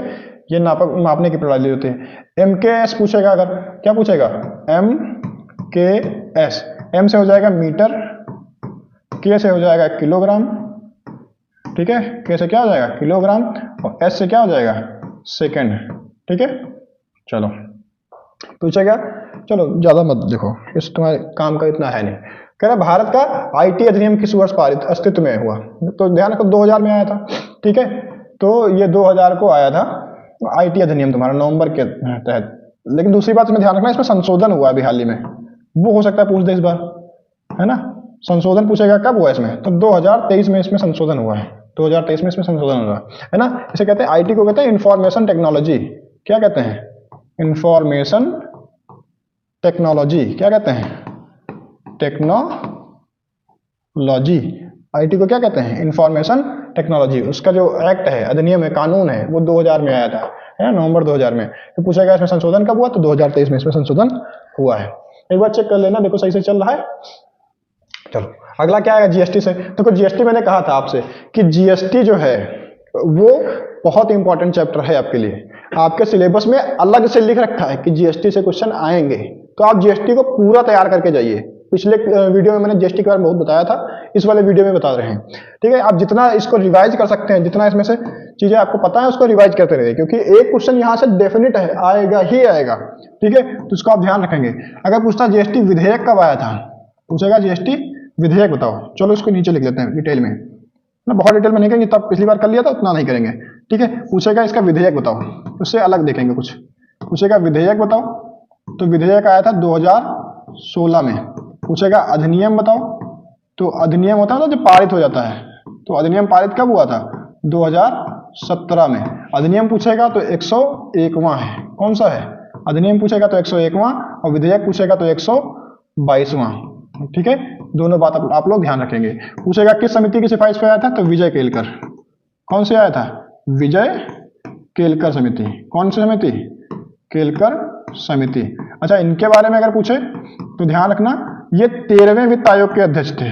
विजय केलकर क्या थे? 13वां वित्त आयोग के अध्यक्ष। और आप लोगों को कमेंट बॉक्स में बताना है कि वर्तमान में जो वित्त आयोग चल रहा है, 16वां वित्त आयोग, उसके अध्यक्ष कौन है? वर्तमान में जो वित्त आयोग चल रहा है उसके अध्यक्ष कौन है? ये 13वें के अध्यक्ष थे कौन? विजय केलकर। और यही लेकर के आए थे जीएसटी। 2016 का विधेयक 2017 में पारित हुआ था, तो अधिनियम बन गया था 2017 में। कब लागू हुआ था? 1 जुलाई 2017। आप लोग बताएंगे वर्तमान में जो वित्त आयोग चल रहा है उसके अध्यक्ष कौन है। ठीक है, 1 जुलाई 2017 को क्या हुआ था? ये लागू हो गया था। ठीक है, पूछेगा इसमें कितने स्लैब कितने हैं, जीएसटी में स्लैब कितने हैं। अगर आपसे क्वेश्चन पूछता है तो जीएसटी में 5 स्लैब है। ठीक है, अगर पूछेगा जीएसटी के प्रकार बताओ तो हो जाएगा सीजीएसटी, एसजीएसटी और आईजीएसटी। और एक और ध्यान रखना, एसजीएसटी में ही आता है यूटीजीएसटी। यूटीजीएसटी, ठीक है, ये होता है स्टेट जीएसटी, ये होता है यूनियन टेरिटरी जीएसटी, ये होता है सेंट्रल जीएसटी, और ये है क्या है? इंट्रागेटेड जीएसटी। ठीक है, आप इसको ध्यान रखेंगे। चलो, और क्या बता सकते हैं? ध्यान रखना, जीएसटी का अगर पूछेगा केंद्र सरकार इस पे कानून बना सकता है। जीएसटी पे कानून कौन बनाएगा? तो केंद्र सरकार बना सकता है। और ये किसमें कहा गया है? ये कहा गया है 246A में, अनुच्छेद 246A में ये कहा गया है। सही है ना? चलो, अनुच्छेद 246 में क्या कहा गया? 246A में कहा गया कि केंद्र सरकार इस पे कानून बना सकता है। किस पे? जीएसटी पे। पूछेगा जीएसटी परिषद, जीएसटी परिषद, जीएसटी परिषद किसमें कहा गया? तो 279 किसमें कहा गया है? जीएसटी परिषद पूछा जाएगा तो 279A में जीएसटी परिषद है। ये चीज मैंने पहले भी बताई थी, तो इसको ध्यान रखेंगे। जीएसटी परिषद का पूछा गया अध्यक्ष, अध्यक्षता कौन करता है? तो वित्त मंत्री करता है। ठीक है, तो जीएसटी परिषद की अध्यक्षता कौन करेगा? तो वित्त मंत्री करेगा। ठीक है, चलो 2-3 चीजें और देख लो। यहाँ पे लिखा है आरबीआई के गवर्नर, तो हो जाएंगे शक्तिकांत दास। कौन हो जाएगा? शक्तिकांत दास हो जाएंगे। आरबीआई के गवर्नर कौन हो जाएंगे? शक्तिकांत दास हो जाएंगे। चलो, लेबी लिखा है, ये टाइपिंग करने में मिस्टेक हुई। ठीक है, लेबी को आप लोग क्या कर लेंगे? लेबी को आप लोग सेबी कर लेंगे। और पूछेगा लेबी का अध्यक्ष, तो मतलब सेबी का है ना, पूछेगा सेबी के अध्यक्ष बताओ। ठीक है, तो सेबी के अध्यक्ष आपको बताना है। सेबी के अध्यक्ष बताना है इसका मुख्यालय कहाँ है, तो इसका मुख्यालय कहाँ हो जाएगा? मुंबई में हो जाएगा। और आप सभी लोग क्या करेंगे? इसका आंसर आप लोग कमेंट बॉक्स में करेंगे। अच्छा, कई सारे बच्चे कंफ्यूज रहते हैं कि सेबी का मुख्यालय मुंबई में है, तो लखनऊ में किसका मुख्यालय है? तो मुंबई में, लखनऊ में ज्यादा जल्दी नहीं करना है, सिडबी। ठीक है, तो सिडबी का मुख्यालय कहाँ है? ये लखनऊ में है। ठीक है, तो इसको आप लोग कंफ्यूज नहीं होना है। लखनऊ में किसका मुख्यालय? तो सिडबी का मुख्यालय। सेबी का अगर पूछेगा तो मुंबई में है। एक क्वेश्चन यहां से और ध्यान रखना, इसी में नाबार्ड ध्यान रखना। नाबार्ड का मुख्यालय कहाँ है? तो ये भी मुंबई में ही है। ठीक है, नाबार्ड का मुख्यालय भी मुंबई में ही है और 1982 में इसकी स्थापना हुई थी। सभी लोग करो, आंसर करो फटाफट। सेबी के जो अध्यक्ष हैं वर्तमान में, सेबी के अध्यक्ष करो। ठीक है, स्टॉक मार्केट जो होता है उसको कौन कंट्रोल करता है? यही सेबी करता है। कमेंट में करो, हम देख रहे हैं अभी। चलो फटाफट। ठीक है, बाकी वैसे तो देखेंगे नहीं, पर तुम लोग कमेंट में करते रहो। ठीक है, हम ध्यान अपने क्वेश्चन पे रखेंगे। कह रहा बगदाद किस देश की राजधानी है? चलो, तो इराक की राजधानी है। इराक की राजधानी क्या हो जाएगी? बगदाद हो जाएगी। ईरान की हो जाएगी तेहरान। ईरान की क्या हो जाएगी? तेहरान हो जाएगी। कुवैत की कुवैत सिटी हो जाएगी। ठीक है, खाली सिटी नहीं, आपको कुवैत सिटी याद रखना है। ठीक है, कुवैत की कुवैत ही है, याद रखो, कुवैत की कुवैत ही है, कुवैत की कुवैत सिटी है। ओमान की पूछेगा तो मस्कट। ओमान की क्या हो जाएगा? मस्कट। आप लोग कमेंट करते रहो ना, कमेंट करते रहोगे तो अच्छा लगेगा। चलो फटाफट करो, चलो फटाफट बताते रहो, आंसर करो। कुवैत की पूछेगा तो क्या हो जाएगा? कुवैत की हो जाएगी कुवैत सिटी, और ओमान की पूछेगा तो मस्कट। ईरान की मुद्रा बताओ। ईरान की मुद्रा थी रियाल। ईरान की मुद्रा क्या थी? रियाल। अभी इसको बदलना है, तो अभी कौन बनाने वाले हैं? तो ओमान बनाने वाले हैं। ईरान की मुद्रा जो बदलने वाली है वो क्या बनेगी? तो ओमान बनने वाली है। ठीक है, तेहरान इसकी राजधानी है। तो 10,000 जो रियाल थे, 10,000 जो रियाल थे, उससे मिलकर के एक तोमान बन जाएगा।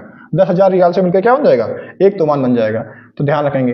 तो ईरानी रियाल था, ओमान में भी रियाल ही चलती है। आप कहोगे दोनों देशों में एक ही मुद्रा चलती है, तो इनका नाम सेम है। इसका नाम है ईरानी रियाल और इसका नाम है ओमानी रियाल।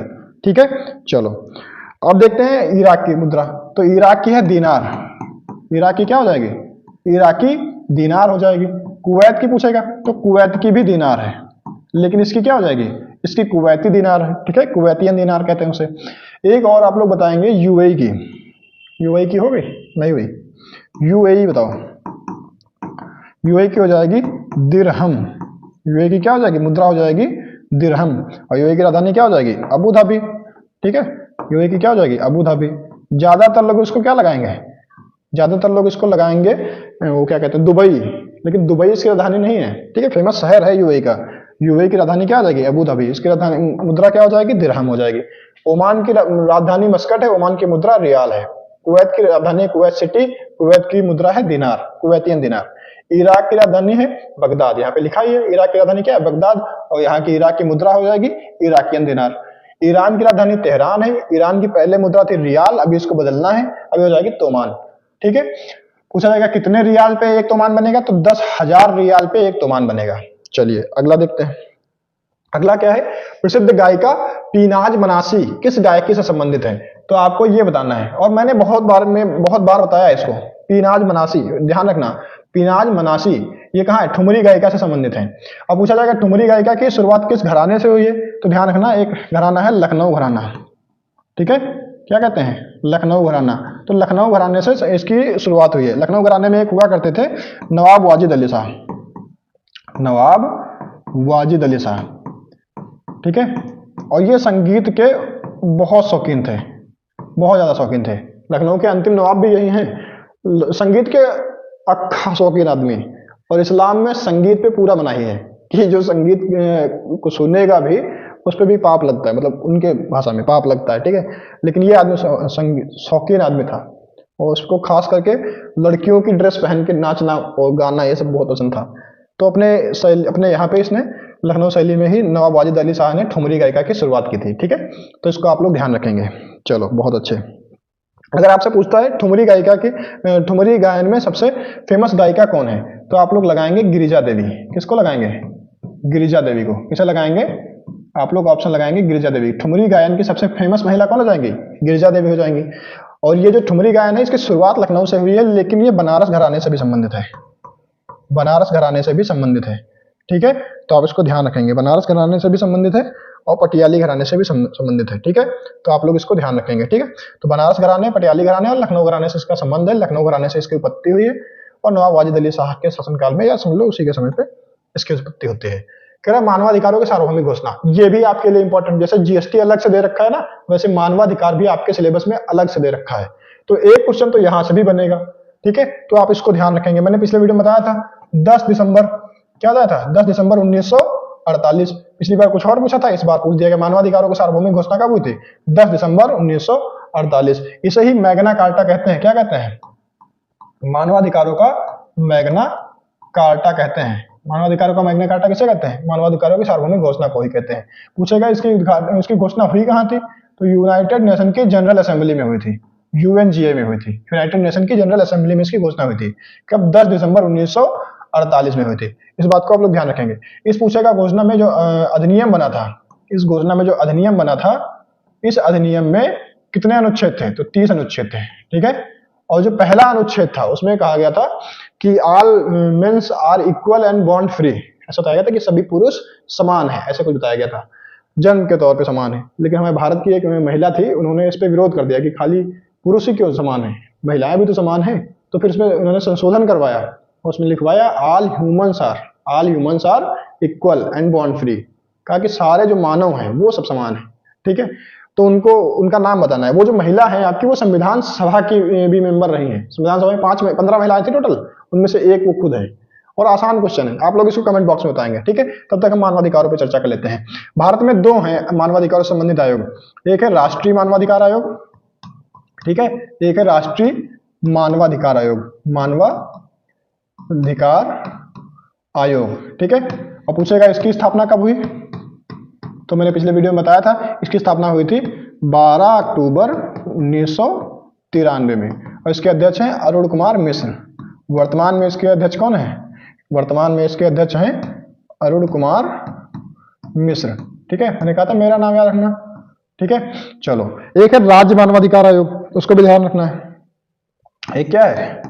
राज्य मानवाधिकार, आप लोग कमेंट करते रहिए, जो आपको पता होता है उसको आप लोग लिखते रहिए, क्योंकि जितना आप लोग लिखेंगे वो आपको ज्यादा देर तक याद रहेगा, क्योंकि जब आप लिख देते ना तो चीजें आपको दिमाग में ज्यादा देर तक रहती हैं। इसकी स्थापना हुई थी 4 अप्रैल, हम उत्तर प्रदेश का बता रहे हैं, ये राज्य मानवाधिकार आयोग जो है ये उत्तर प्रदेश का है, 1996 में। ठीक है, कब हुआ था? 1996 में। इसके वर्तमान में अध्यक्ष कौन है? मैंने पिछले वाले वीडियो में पूछा था, किसी ने नहीं बताया था। हाँ, एक लड़की ने बताया था। ठीक है, तो बाला कृष्ण नायर। ठीक है, तो जिनको पिछले वीडियो में नहीं पता था, मुझे लगा कि पिछले वीडियो में किसी ज्यादातर बच्चों को नहीं पता है, तो मैंने सोचा इस वाले में बता देते हैं। ठीक है, तो ध्यान रखना, बालाकृष्ण नायर उत्तर प्रदेश के क्या है? राज्य मानवाधिकार आयोग के अध्यक्ष हैं। 4 अप्रैल 1996 को उत्तर प्रदेश राज्य मानवाधिकार आयोग की स्थापना हुई थी। राष्ट्रीय मानवाधिकार आयोग की स्थापना अगर आपसे पूछा जाएगा तो 12 अक्टूबर 1993 को हुई थी। वर्तमान में इसके अध्यक्ष कौन है? मेरा नाम याद रख लेना, काम आपका हो जाएगा। ठीक है, चलो ध्यान रखो, और उनको हमेशा हो जाएंगे। ठीक है, दूसरी बात पूछा जाए, जो मानवाधिकार आयोग है ये किस प्रकार की संस्था है? अगर आपसे पूछा जाता है मानवाधिकार आयोग बताओ किस प्रकार की संस्था है, तो मानवाधिकार आयोग जो है आपकी ये कैसी संस्था हो जाएगी? तो ये एक विधिक संस्था है। कैसी संस्था है? विधिक संस्था है। ठीक है, या संविधिक संस्था है। क्या कहोगे? संविधिक संस्था है, लेकिन संवैधानिक संस्था नहीं है। इसको वैधानिक लिख के आता है तो भी आप लगा देना, ये सारे उसी के नाम है, एक ही चीज है। सीधे शब्दों में कहें तो एक कानूनी संस्था है, कानूनी विधिक संस्था है, संविधिक संस्था है, वैधानिक संस्था है, लेकिन ध्यान रखना ये संवैधानिक नहीं है, संविधान में इसका वर्णन नहीं है। हाँ, बल्कि संविधान में लिखे हुए नियमों के अनुसार इसके जो है गठन हुआ है। ठीक है, लेकिन संविधान में इसका कोई वर्णन नहीं था। ठीक है, तो ये विधिक है, कानूनी संस्था, संसद में पारित होकर के बनती है। ठीक है, तो संविधिक है, संविधिक है, संविधिक है क्योंकि संसद में पारित हुई थी, और वैधानिक, वैधानिक मतलब कानूनी संस्था है। ठीक है, तो इसको आप लोग ध्यान रखेंगे। चलो अगला देखते हैं, अगला कौन सा है? अगला हमारा क्वेश्चन क्या है? अगला क्वेश्चन कह रहा है कि बताइए निम्नलिखित में से किस राज्य की सीमा म्यांमार से नहीं लगती है? चलो म्यांमार से समझने के लिए हम लोग क्या बनाएंगे? म्यांमार से, म्यांमार से, म्यांमार से, चलो ठीक है। पिछले वाले में नेपाल से पूछा गया था शायद, है ना? पिछले वाले में नेपाल से पूछा गया था। इस वाले में क्या पूछा गया है? इस वाले में पूछ लिया गया है, इस वाले में म्यांमार पूछा गया है। तो ये वाली जो आपको सीमा दिख रही है, जो हम रेड कलर से बनाने जा रहे हैं, ठीक है, ये वाली जो सीमा है ये पूरा का पूरा म्यांमार से लगती है। ठीक है, अब इसमें जो हम आपको बनाने वाले हैं, किस कलर से बनाने? पिंक बना दें, लड़कियों की पसंद रहती है सर पिंक। चलो, ये है अरुणाचल प्रदेश, यहाँ पे है नागालैंड, फिर ये हो जाएगा मणिपुर। ठीक है, और ये है त्रिपुरा। इधर का हो जाएगा, त्रिपुरा ना बनाए क्योंकि त्रिपुरा तो टच ही नहीं करता, तो त्रिपुरा बना देंगे तो तुम लोग कहोगे त्रिपुरा भी सर टच करता है क्या? तो ये हो जाएगा, एक तो हो जाएगा तुम्हारा अरुणाचल प्रदेश, ठीक है, एक हो जाएगा तुम्हारा नागालैंड, ठीक है, और एक हो जाएगा मणिपुर, और एक हो जाएगा मिजोरम। तो ये 4 राज्य लगते हैं, और जो नहीं लगता है उसको आपको बताना है। तो कह रहा मेघालय नहीं लगता है, मेघालय इसमें कहाँ है? मेघालय है ही नहीं, मेघालय इसमें ये रहा यहाँ पे। मेघालय के यहाँ म्यांमार से लगता है, इधर वाला पूरा हिस्सा किसका है? ये म्यांमार का है। म्यांमार में अभी सैन्य शासन चल रहा है, वहां पे तख्ता पलट हो गया है। ठीक है, तो वहां पे भी सैन्य शासन चल रहा है। ये मेघालय, मेघालय में 3 पहाड़ियां हैं, आप लोग इनको ध्यान रखेंगे। मेघालय में 3 फेमस पहाड़ियां, एक का नाम है गारो, क्या नाम है? एक का नाम है गारो, एक का नाम है खासी, एक का नाम है जयंतिया। दूसरे रंग से बना देते हैं, कुछ लाल बना देते हैं। चलो यहाँ पे देते हैं गारो, एक है ये वाली, इसका नाम है खासी, है ना? खांसी नहीं कि आप लोग को खांसी भी आने लगी क्या? एक है जयंतिया। ठीक है, तो मेघालय में जो है, मेघालय ये वाला है, इसमें 3 पहाड़ियां हैं, गारो, खासी और जयंतिया। बीच वाली जो पहाड़ी है यहीं पर चेरापूंजी और मासिनराम है ना? मासिनराम गांव का नाम है, चेरापूंजी जिला है। ठीक है, यहीं पे सर्वाधिक वर्षा होती है। पूछा जाएगा सर्वाधिक वर्षा कहाँ होती है, तो इसी खासी पहाड़ी पे होती है। और ध्यान रखना ये तीनों नाम तीनों जनजातियों के नाम पे हैं, तीनों यहाँ पे जनजातियां भी पाई जाती हैं। गारो जनजाति भी है, खासी जनजाति भी है, गारो जनजाति भी है, खासी जनजाति भी है और जयंतिया जनजाति भी है। ठीक है, कहाँ पूछेगा कहाँ पाई जाती हैं, तो ये मेघालय में पाई जाती हैं। मेघालय की राजधानी आप लोग कमेंट बताओ, फटाक से बताओ, तुरंत तुरंत, है ना? अगर पता है तो ये मत सोचना कि हमें तो पता है, क्यों बताएं, बताओ। ठीक है हम कह रहे हैं इसलिए बताओ, क्योंकि पूछ देगा फिर आपको वहां पे डाउट हो जाएगा, यार ये थी कि ये थी, तो बताओ, बता दोगे तो क्लियर हो जाएगा। चलो, ये तीनों पहाड़ियां को याद रखनी, गारो, खासी, जयंतिया तीनों यहीं पे हैं। बीच वाली पहाड़ी पे सर्वाधिक वर्षा होती है, ये मेघालय में है। तो यही नहीं लगता है म्यांमार से, बाकी तो सारे लगते हैं। अरुणाचल प्रदेश भी लगता है, नागालैंड भी लगता है, मणिपुर भी लगता है, मिजोरम भी लगता है। तो मिजोरम भी हो जाएगा, मणिपुर भी हो जाएगा, नागालैंड भी हो जाएगा। अरुणाचल प्रदेश देता तो वो भी हो जाता। चलो अगला देखते हैं, अगला देखो कौन सा है। अगला हमारा क्वेश्चन क्या कह रहा है? अगला क्वेश्चन कह रहा है निम्नलिखित में से किस देश में झूमिंग अच्छा, झूमिंग क्या होता है? झूमिंग अपने यहाँ झूम खेती कहते हैं। क्या कहते हैं? झूम खेती। क्या कहते हैं? झूम खेती कहते हैं। ठीक है, झूम खेती, खेती या बर्निंग एग्रीकल्चर। क्या कहते हैं? Burning agriculture.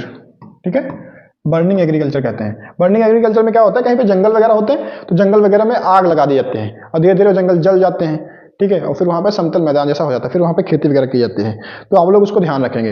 अपने यहाँ अभी ज़्यादातर क्या होता है, पराली वगैरह जला दी देती है तो उससे प्रदूषण बहुत सारा होता है और सरकार उस पर मना करती है कि पराली मत जलाओ, क्योंकि उससे क्या होता है, बहुत सारा प्रदूषण भी फैलता है। लेकिन कुछ लोग जला देते हैं, कहते हैं किसान जो होते हैं कहते हैं इससे कीटाणु मर जाएंगे, पर मिट्टी की उर्वरता भी थोड़ी बहुत कम हो जाती है। ठीक है, चलो अपने यहाँ तो इसे झूम खेती या फिर जो भी कहते हैं झूम खेती कहते हैं इसे। ठीक है, इसी को कोनुको कहाँ कहा जाता है? कोनुको कहाँ कहा जाता है? ध्यान रखेंगे, कोनुको कहा जाता है वेनेजुला में। वियतनाम में कहते हैं इसे रे। वियतनाम में क्या कहते हैं? रे। ठीक है, नाम ये। ठीक है, एक हमारे यहाँ गणित में वो हुआ करते थे, गणित की एक किताब होती थी हाई स्कूल में, उनमें जो लेखक थे उनका नाम था मनोहर रे। तो ऐसे याद रखेंगे। वियतनाम में, वियतनाम की अच्छा राजधानी बताओ। वियतनाम की राजधानी कौन बताएगा? वियतनाम की राजधानी हनोई है। ठीक है, आपको राजधानी बहुत जरूरी है याद रखना। ठीक है, सभी लोग बताओ। मेडागास्कर की राजधानी बताओ फटाफट, कोई भी इधर उधर नहीं करेगा, है लड़ेगा नहीं कोई। ठीक है, तो सब लोग लाइन से आएंगे, सबको मौका मिलेगा। चलो, कह रहा है मैं इसकी बताओ और क्या है। चलो सब लोग कमेंट नहीं कर रहे, बोलो करो फटाफट। कह रहा है, चलो बताओ। इंडोनेशिया में इसको क्या कहते हैं? इंडोनेशिया में इसे क्या कहते हैं? इंडोनेशिया में इसे क्या कहते हैं?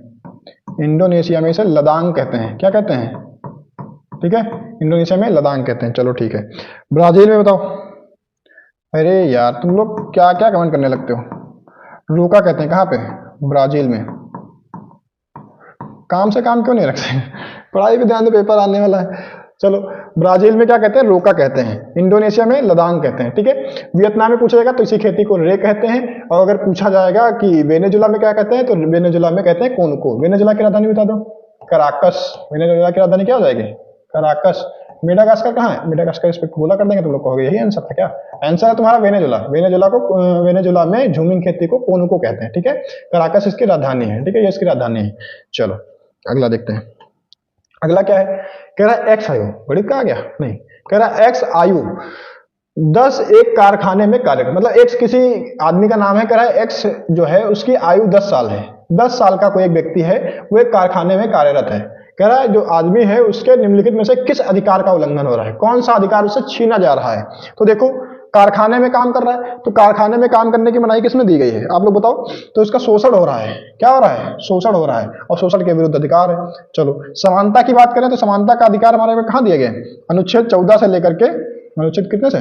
14 से लेकर के 18 तक। समानता का अधिकार अगर पूछेगा तो आपके 14 से लेकर के 18 तक। स्वतंत्रता पूछेगा तो 19 से लेकर के 22 तक। ठीक है, शोषण का पूछेगा तो आप लोग लगाएंगे 23 से लेकर के 24 तक, मतलब 23 24 दो में है। पूछेगा धर्म की स्वतंत्रता तो आप 25 से लेकर के 28 तक। ठीक है, अगर पूछेगा अल्पसंख्यकों का अधिकार बताओ। अल्पसंख्यकों के अधिकार किसमें दिए गए? अल्पसंख्यकों के अधिकार। अल्पसंख्यकों के अधिकार बताओ। अल्पसंख्यकों के अधिकार किस अनुच्छेद में दिए गए हैं? तो ध्यान रखना, अनुच्छेद 29 और 30 में हो जाएगा। ठीक है, अनुच्छेद 29 और 30 आपसे पूछेगा तो अल्पसंख्यकों के अधिकार से संबंधित हो जाएगा। स्वतंत्रता का अधिकार अगर पूछेगा तो 19 और 22 में हो जाएगा। ठीक है, समानता का अधिकार पूछेगा तो 14 से लेकर के 18 तक है। शोषण के विरुद्ध अधिकार अगर पूछेगा तो 23 से लेकर के 24 तक है।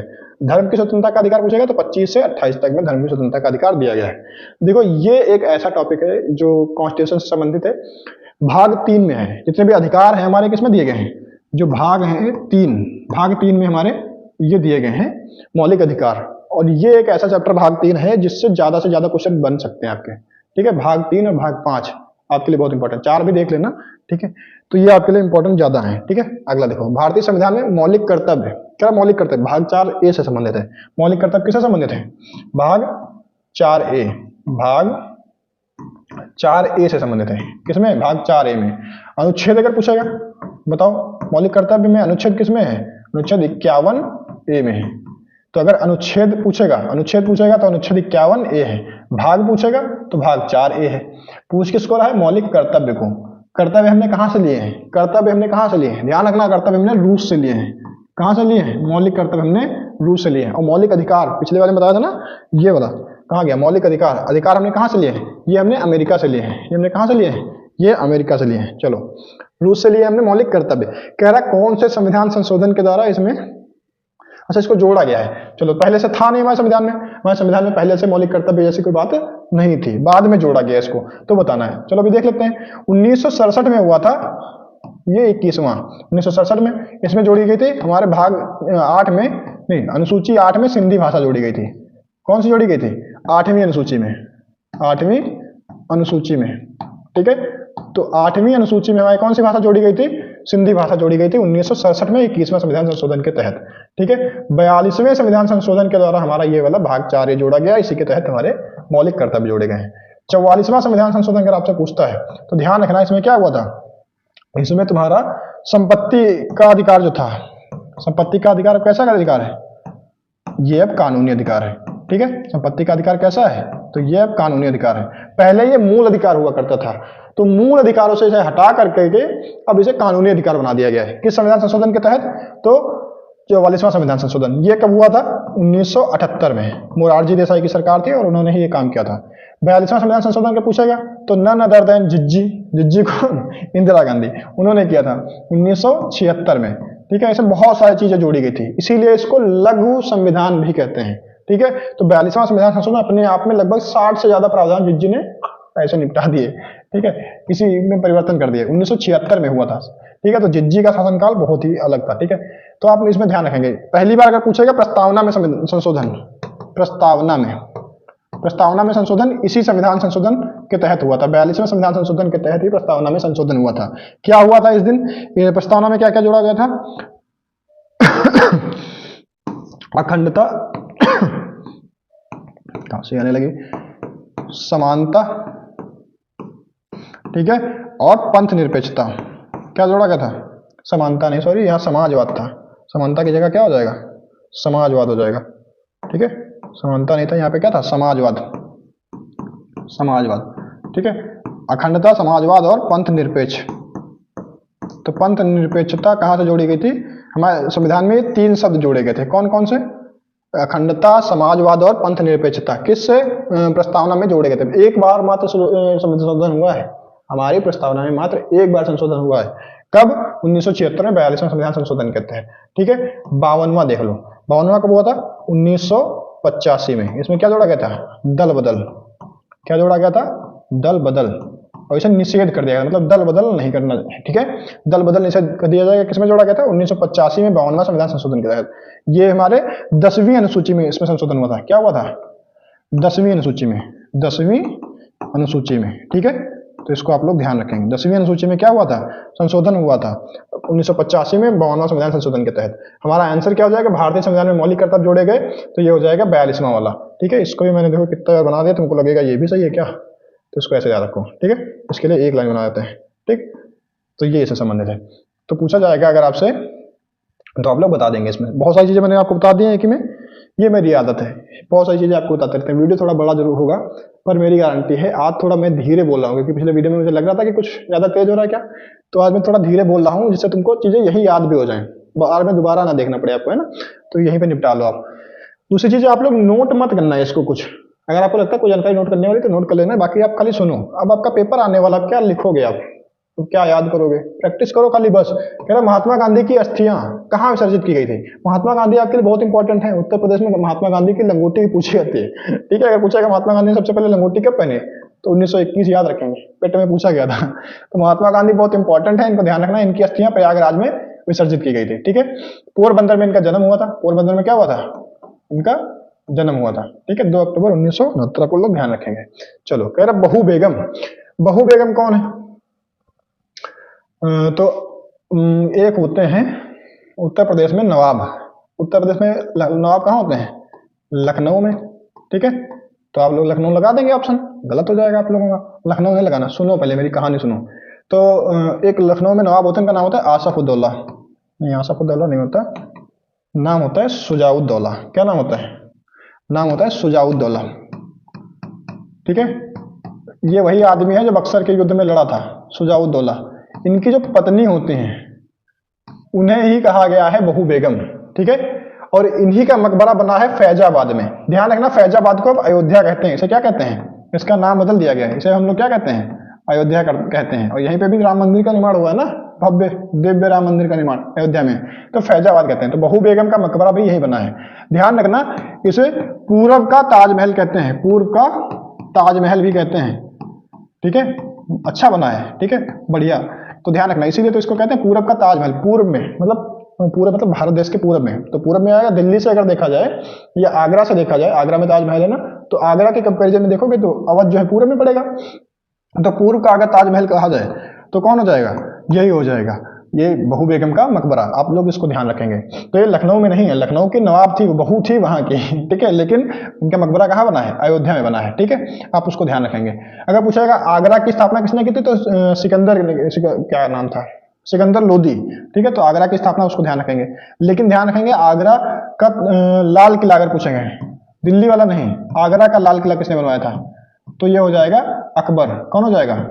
आगरा का लाल किला अकबर ने बनवाया था। लाल किला आते ही आप लोग पता नहीं शाहजहां के पीछे क्यों पड़ जाते हैं, उसने दिल्ली वाला बनवाया था। दिल्ली में जो लाल किला है वो शाहजहां ने बनवाया था। यहाँ आगरा का पूछेगा, उत्तर प्रदेश का एग्जाम देने जा रहे हो, उत्तर प्रदेश में अकबर बहुत इंपॉर्टेंट है। उत्तर प्रदेश का अगर पूछा जाएगा लाल किले का किसने बनवाया है, आगरा वाला, तो अकबर आप लोग लगाएंगे। ठीक है, अकबर ने ही इस फतेहपुर सीकरी नामक शहर की स्थापना भी की थी। ठीक है, तो यहाँ पे ध्यान रखना, मरियम महल भी है। यहाँ पे क्या है? मरियम महल भी है, पंचमहल भी है, पंचमहल भी है, और क्या है यहाँ पे? हवा महल भी है, हवा महल भी है, और बीरबल महल भी है। क्या महल है? बीरबल महल भी है। तो ये सारी चीजें आपको ध्यान रखनी है। यहीं फतेहपुर सीकरी में और क्या है? बुलंद दरवाजा भी बनवाया था। पूछेगा किसकी खुशी में या किसी याद में, तो गुजरात विजय की याद में। ठीक है, तो आप लोग ध्यान रखेंगे। फतेहपुर इसको टिक नहीं करते हैं, आप लोग ध्यान रखना। ठीक है, तो फतेहपुर सीकरी की स्थापना अकबर ने की थी।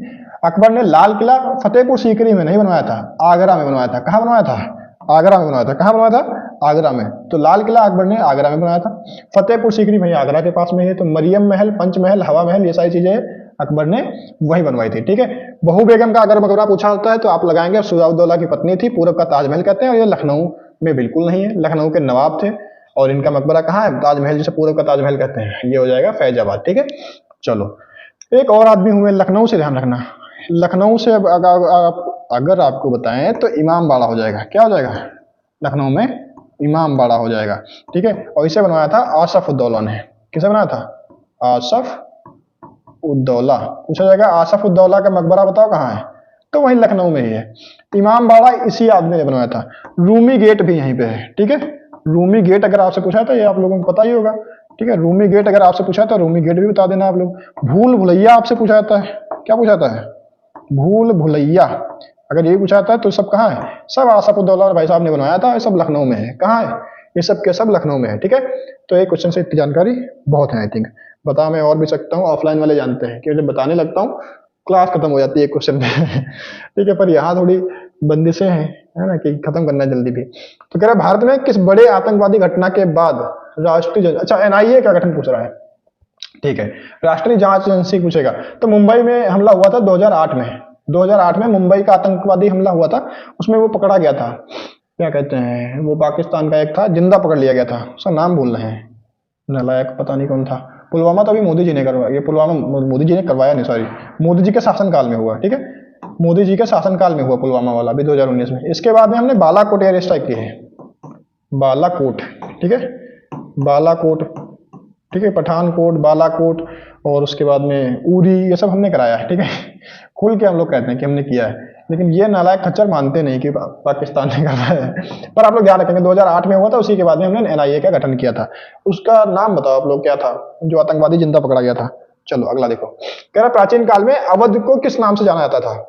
अच्छा, अब आ जाओ, अवध को क्या कहते थे? अवध को कोसल कहते थे। ठीक है, अवध को पहले क्या कहते थे? कोसल कहते थे। कौशाम्बी, अच्छा इन सब चीजों के बारे में मैंने शायद स्लाइड बनाई थी एक। हाँ ये देखो आ गई। देखो, उत्तर प्रदेश में कुछ महाजनपद हुआ करते थे। मतलब महाजनपद अगर आपसे टोटल पूछेगा तो टोटल महाजनपद कितने थे? 16 थे। और 16 महाजनपदों की जानकारी हमको कहां से मिलती है बताओ? महाजनपदों की जानकारी हमको कहां से मिलती है? एक पुस्तक है, उसका नाम है अंगुत्तर निकाय। क्या नाम है? अंगुत्तर निकाय पुस्तक का नाम है। ठीक है, एक पुस्तक है भगवती सूत्र। भगवती सूत्र, क्या नाम है? भगवती सूत्र। ठीक है, भगवती सूत्र है। ठीक है, और एक पुस्तक है अष्टाध्यायी है ना, अष्टाध्यायी, खाली अध्याय याद आ रहा था। ठीक है, तो ये 3 पुस्तकें, एक तो है अंगुत्तर निकाय, एक है भगवती सूत्र, एक है अष्टाध्यायी। इन 3 पुस्तकों में महाजनपदों की जानकारी मिलती है। लेकिन ये जो अष्टाध्यायी है इसमें 16 नहीं, इसमें 22 महाजनपदों की जानकारी मिल रही है। देखो महाजनपद जो है इनकी जानकारी हमको कहां से मिल रही है, एक तो अंगुत्तर निकाय नाम की पुस्तक से मिल रही है, एक तो भगवती सूत्र जैन धर्म से संबंधित है, उससे ये बौद्ध धर्म से संबंधित है, और ये हिंदू धर्म से संबंधित है। तीनों पुस्तकें हैं। ये कह रहा है कि 22 महाजनपद थे, बाकी ये दोनों पुस्तकें कह रही हैं कि 16 महाजनपद थे। ठीक है, तो इन 16 महाजनपदों की जानकारी हमको इन 3 पुस्तकों से मिल रही है। ठीक है, इतनी बात आप लोगों को समझ आई। चलिए, कह रहा है इन 16 महाजनपदों में से कितने महाजनपद थे, अगर हम 16 ही मान के चले तो उसमें उत्तर प्रदेश में कितने थे, उत्तर प्रदेश में 8 महाजनपद थे, और उन्हीं 8 महाजनपदों के नाम यहाँ पे आपके सामने लिखे हैं। ठीक है, अब इनके बताना है इनकी राजधानी कहाँ थी। एक महाजनपद था, इसका नाम था कुरु, इसकी राजधानी क्या थी, तो इसकी राजधानी थी इंद्रप्रस्थ। इसकी राजधानी क्या थी, इंद्रप्रस्थ, और ये दिल्ली के आसपास वाला क्षेत्र है। पांचाल जो है ये 3 मतलब 2 क्षेत्रों में बटा हुआ था। पांचाल क्या है, 2 थे, 2 पांचाल थे, एक उत्तरी पांचाल था, एक दक्षिणी पांचाल था। उत्तरी की राजधानी थी अहिछत्र, इसकी उत्तरी पांचाल की राजधानी क्या थी, अहिछत्र, और दक्षिणी वाले की क्या राजधानी थी, इसकी राजधानी थी कामपिल्य। कामपिल्य क्या राजधानी हो जाएगी, कामपिल्य। ठीक है, तो अहिछत्र अभी कहाँ है, बदायूं वाले क्षेत्र में है, बदायूं बरेली वाला क्षेत्र, रामपुर वाला क्षेत्र ना, बदायूं बरेली रामपुर। ठीक है, तो ये वाला क्षेत्र हो जाएगा। कामपिल्य आप लोग जानते ही हो, मैंने एक वीडियो बनाया हुआ है जो कुछ शहर हैं उनके पुराने नाम है ना, कि पुराना नाम क्या था, वर्तमान में उनका नाम क्या है। 5 ही या 6 मिनट का वीडियो है, आप लोग उसको चाहो तो देख लेना, क्योंकि पुराने नामों से आ जाएगा। पूछा कि कामपिल्य किसका पुराना नाम था, तो अगर आप लोगों को पता है तो बता ले जाओगे, अगर नहीं पता है तो आप लोग वो इस वीडियो के बाद में फटाक से वो वीडियो देख लेना। ठीक है, मैंने शॉर्ट तरीके से बताया, ज्यादा लपेटा नहीं उसमें। सूरसेन बताओ, सूरसेन का राजधानी थी मथुरा, सूरसेन की राजधानी क्या थी, मथुरा। कुरु की राजधानी इंद्रप्रस्थ। पांचाल 2 थे, उत्तरी पांचाल, दक्षिणी पांचाल। उत्तरी पांचाल की राजधानी अहिछत्र थी, जो वर्तमान में बरेली और बदायूं वाला क्षेत्र है। दक्षिणी पांचाल को इसकी राजधानी कामपिल्य थी, जिसे आज के समय पे फर्रुखाबाद कहते हैं। सूरसेन इसकी राजधानी मथुरा थी। वत्स का बताओ, वत्स का हो जाएगा कौशाम्बी, वत्स का क्या हो जाएगा, कौशाम्बी, वत्स का हो जाएगा कौशाम्बी।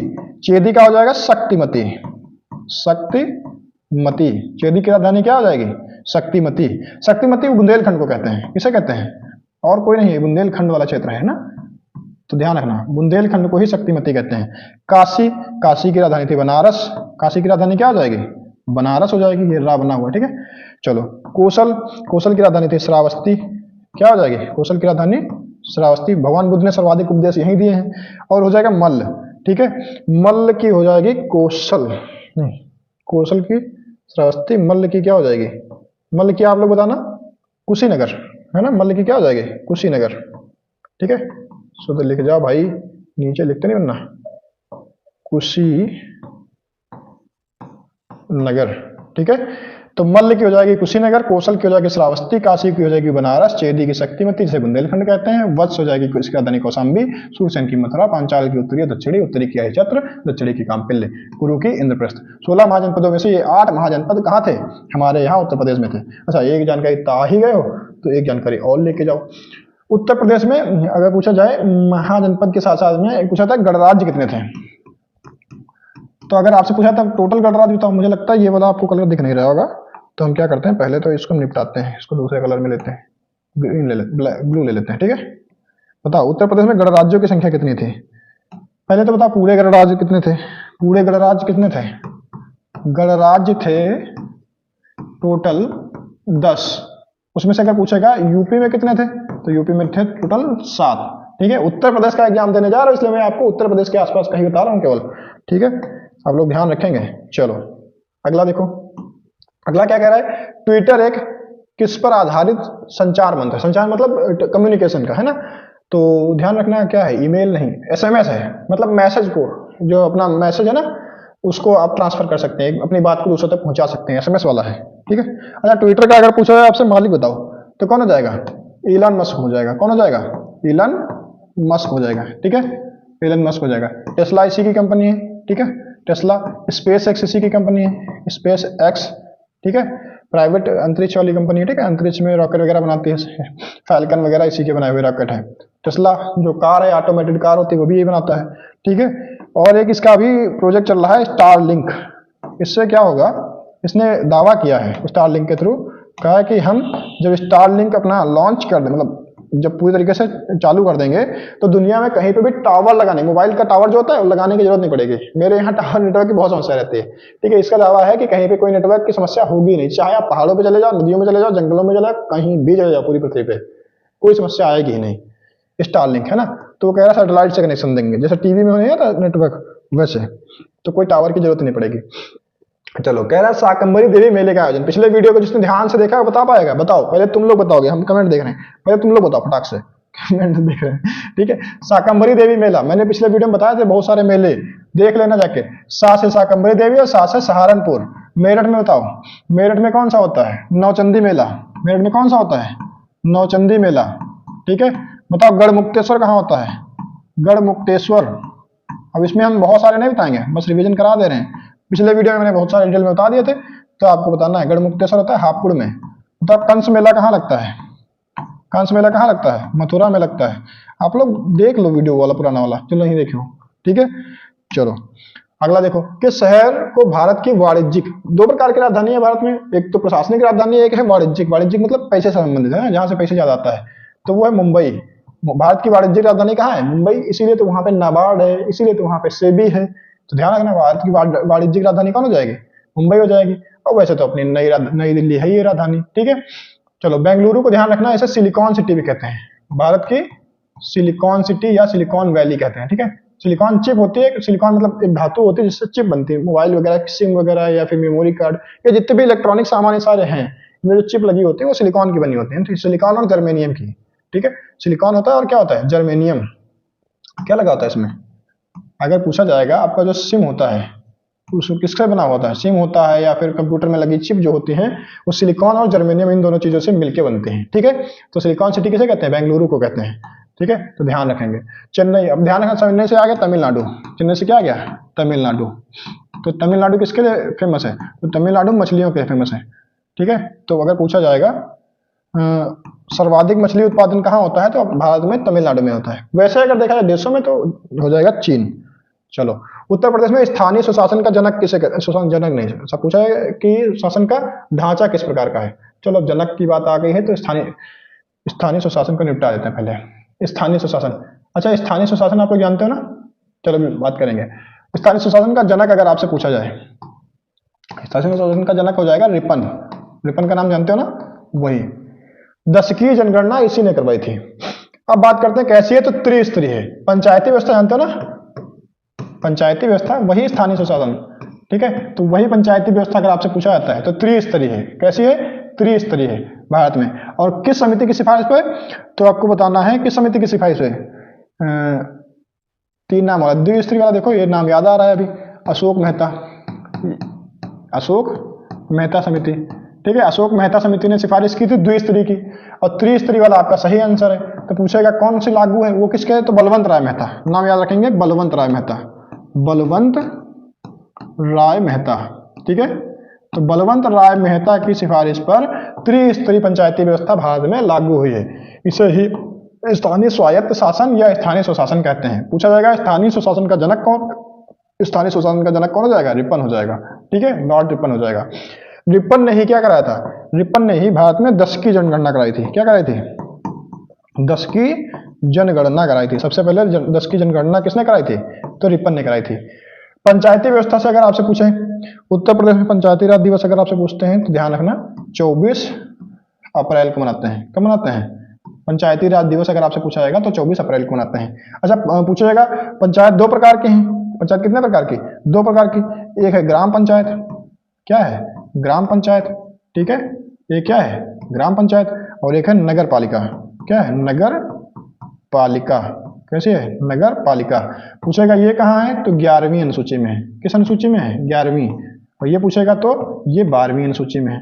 और ये दोनों के दोनों कब जोड़े गए हैं? ये जोड़े गए हैं, ये जोड़ा गया 73वें संविधान संशोधन से, और ये जोड़ा गया है 74वें संविधान संशोधन से। तो 73वें संविधान संशोधन से जोड़ा गया ग्राम पंचायत 11वीं अनुसूची 1994 में, 1993 में, 1993 ठीक है। और 1993 में ही 12वीं अनुसूची भी जोड़ी गई 74वें संविधान संशोधन के तहत, ठीक है। ये सबको भी ध्यान रखेंगे आप लोग, ठीक है। देखो हम लोग लास्ट तक पहुंच रहे हैं, अभी आपको ध्यान रखना है, आपका काम भी है, क्योंकि मैंने अपना काम कर दिया है बहुत शिद्दत से, कि मैंने मेहनत करके बना भी दिया टाइप करके, और अभी आपको एक्सप्लेन भी कर रहे हैं। अब आपका काम बचेगा शेयर करने का। अभी मत जाना, हो जाए वीडियो तब जाना, ठीक है।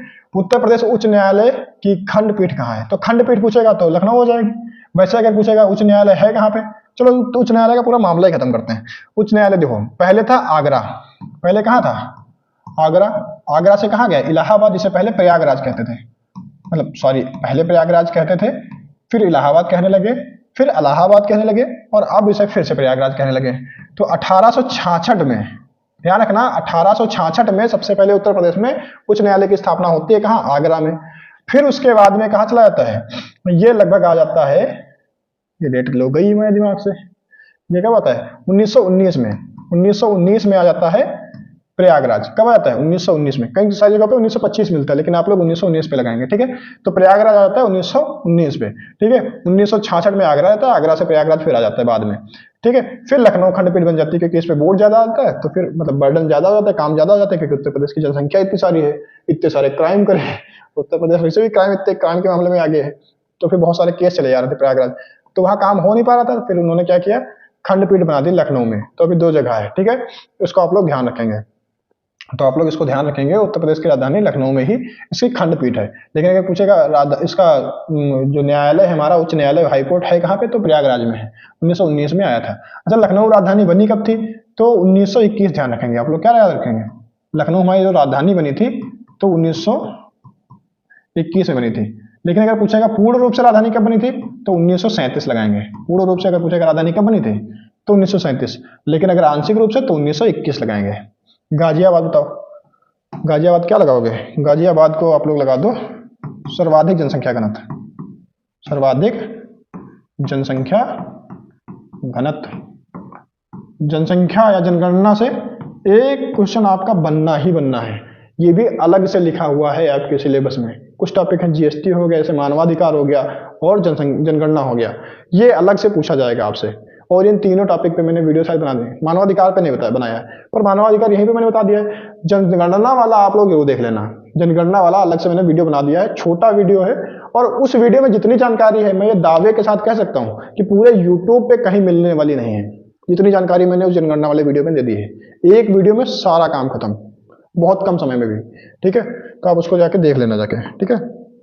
अगर टाइम बचेगा तो इस वाले में थोड़ा डिस्कस कर लेंगे जनगणना के बारे में। कह रहा है 1855-56 में भारत में हुए संथाल विद्रोह। संथाल विद्रोह के कह रहा है, ठीक है। तो बंगाल के आसपास क्षेत्र में होता है, तो ध्यान रखना, सिद्धू और कान्हू ने इसका नेतृत्व किया था, ठीक है। गोरा बादल को ध्यान रखना, तुमको वो याद होंगी, पद्मिनी रानी है ना, पद्मावत की रचना में है ना, तो ध्यान रखना, गोरा बादल उन्हीं के सेना में थे, ठीक है।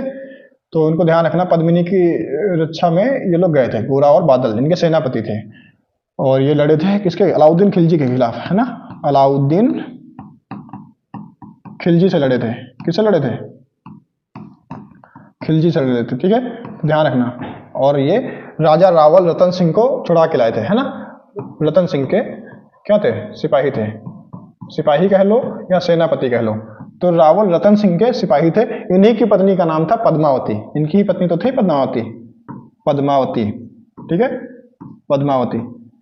और युद्ध हुआ था अलाउद्दीन खिलजी के साथ में, उसमें रावल रतन सिंह को किडनैप कर लिया गया था, मतलब अपहरण कर लिया गया था, संधि के लिए बुलाया था इसने नालायक ने, ठीक है। फिर उसके बाद में किडनैप करके लेके चला गया, तो ऐसा मामला हो गया था, तो गद्दारी कर गया था, गद्दारी कर वो ठीक है, इसको ध्यान रखना। फिर ये गए थे, गोरा और बादल गए थे और छुड़ा के ले आए थे रावल रतन सिंह को। इसमें से गोरा वहीं पे शहीद भी हो गए थे, बादल रक्षा करते करते आगे कुछ दूरी पे चल करके शहीद हो गए थे, पर रावल रतन सिंह को सुरक्षित लौटा लाए थे वापस, है ना। तो ध्यान रखना इनको भी। आल्हा और उदल अगर पूछा जाएगा तो ये हमारे उत्तर प्रदेश के ही बुंदेलखंड वाले क्षेत्र से संबंधित है, और ये परमार वंश के थे, ठीक है, परमार वंश से संबंधित है। परमार वंश में ये सेनापति थे। क्या थे? ये भी सेनापति थे। तो यहाँ पे जितने भी लिखे हैं सब सेनापति ही हैं ज्यादा। तो आल्हा और उदल परमार वंश में सेनापति थे, ठीक है, बुंदेलखंड वाले क्षेत्र में है। इन पे एक लिखा गया है परमाल रासो, परमाल रासो। रासो साहित्य जितना भी है, जितना भी रासो साहित्य है, ये सब वीर रस पे लिखा गया है, ठीक है। तो परमाल रासो में इन्हीं आल्हा और उदल के बारे में कहा गया। परमाल रासो परमार वंश से संबंधित है, ऐसा याद रखेंगे इसको, ठीक है। पूछेगा किसने लिखा है, तो आपको बता देना है जगनिक ने। किसने लिखा है? परमाणु राशि किसने लिखा है? जगनिक ने। चलो अगला देखते हैं। 36 वाला क्वेश्चन है, कह रहा है 2011 की जनगणना के अनुसार महिला आबादी कुल आबादी का कितना है? आप देख लेना जाके वो वाला वीडियो जनगणना वाला, इस वीडियो के बाद में देख लेना या जब भी आपको टाइम मिले तब देख लेना, पर देख जरूर लेना, उससे आपके बहुत सारा हेल्प हो जाएगी, कॉन्फिडेंस आ जाएगा आपको एग्जाम देने का, ये हम कह रहे हैं, जाके देख लो जाके। तो उत्तर प्रदेश में महिला आबादी अगर पूछेगा तो 48%, लगभग 48% है ना, बाकी बच्चे 52% क्या है? पुरुष है। चलो यहाँ पे हम थोड़ी 2-4 चीजें देख लेते हैं। जैसे पूछेगा सर्वाधिक जनसंख्या, अगर पूछेगा जनसंख्या बताओ, ठीक है, थोड़ा पेशेंस बनाए रखो, मैं आपको कुछ चीजें यहाँ पर करा दूंगा, ठीक है। जनसंख्या अगर पूछेगा 2 चीजें, एक तो पूछेगा सर्वाधिक, ठीक है, अगर पूछता है सर्वाधिक बताओ या पूछेगा न्यूनतम बताओ।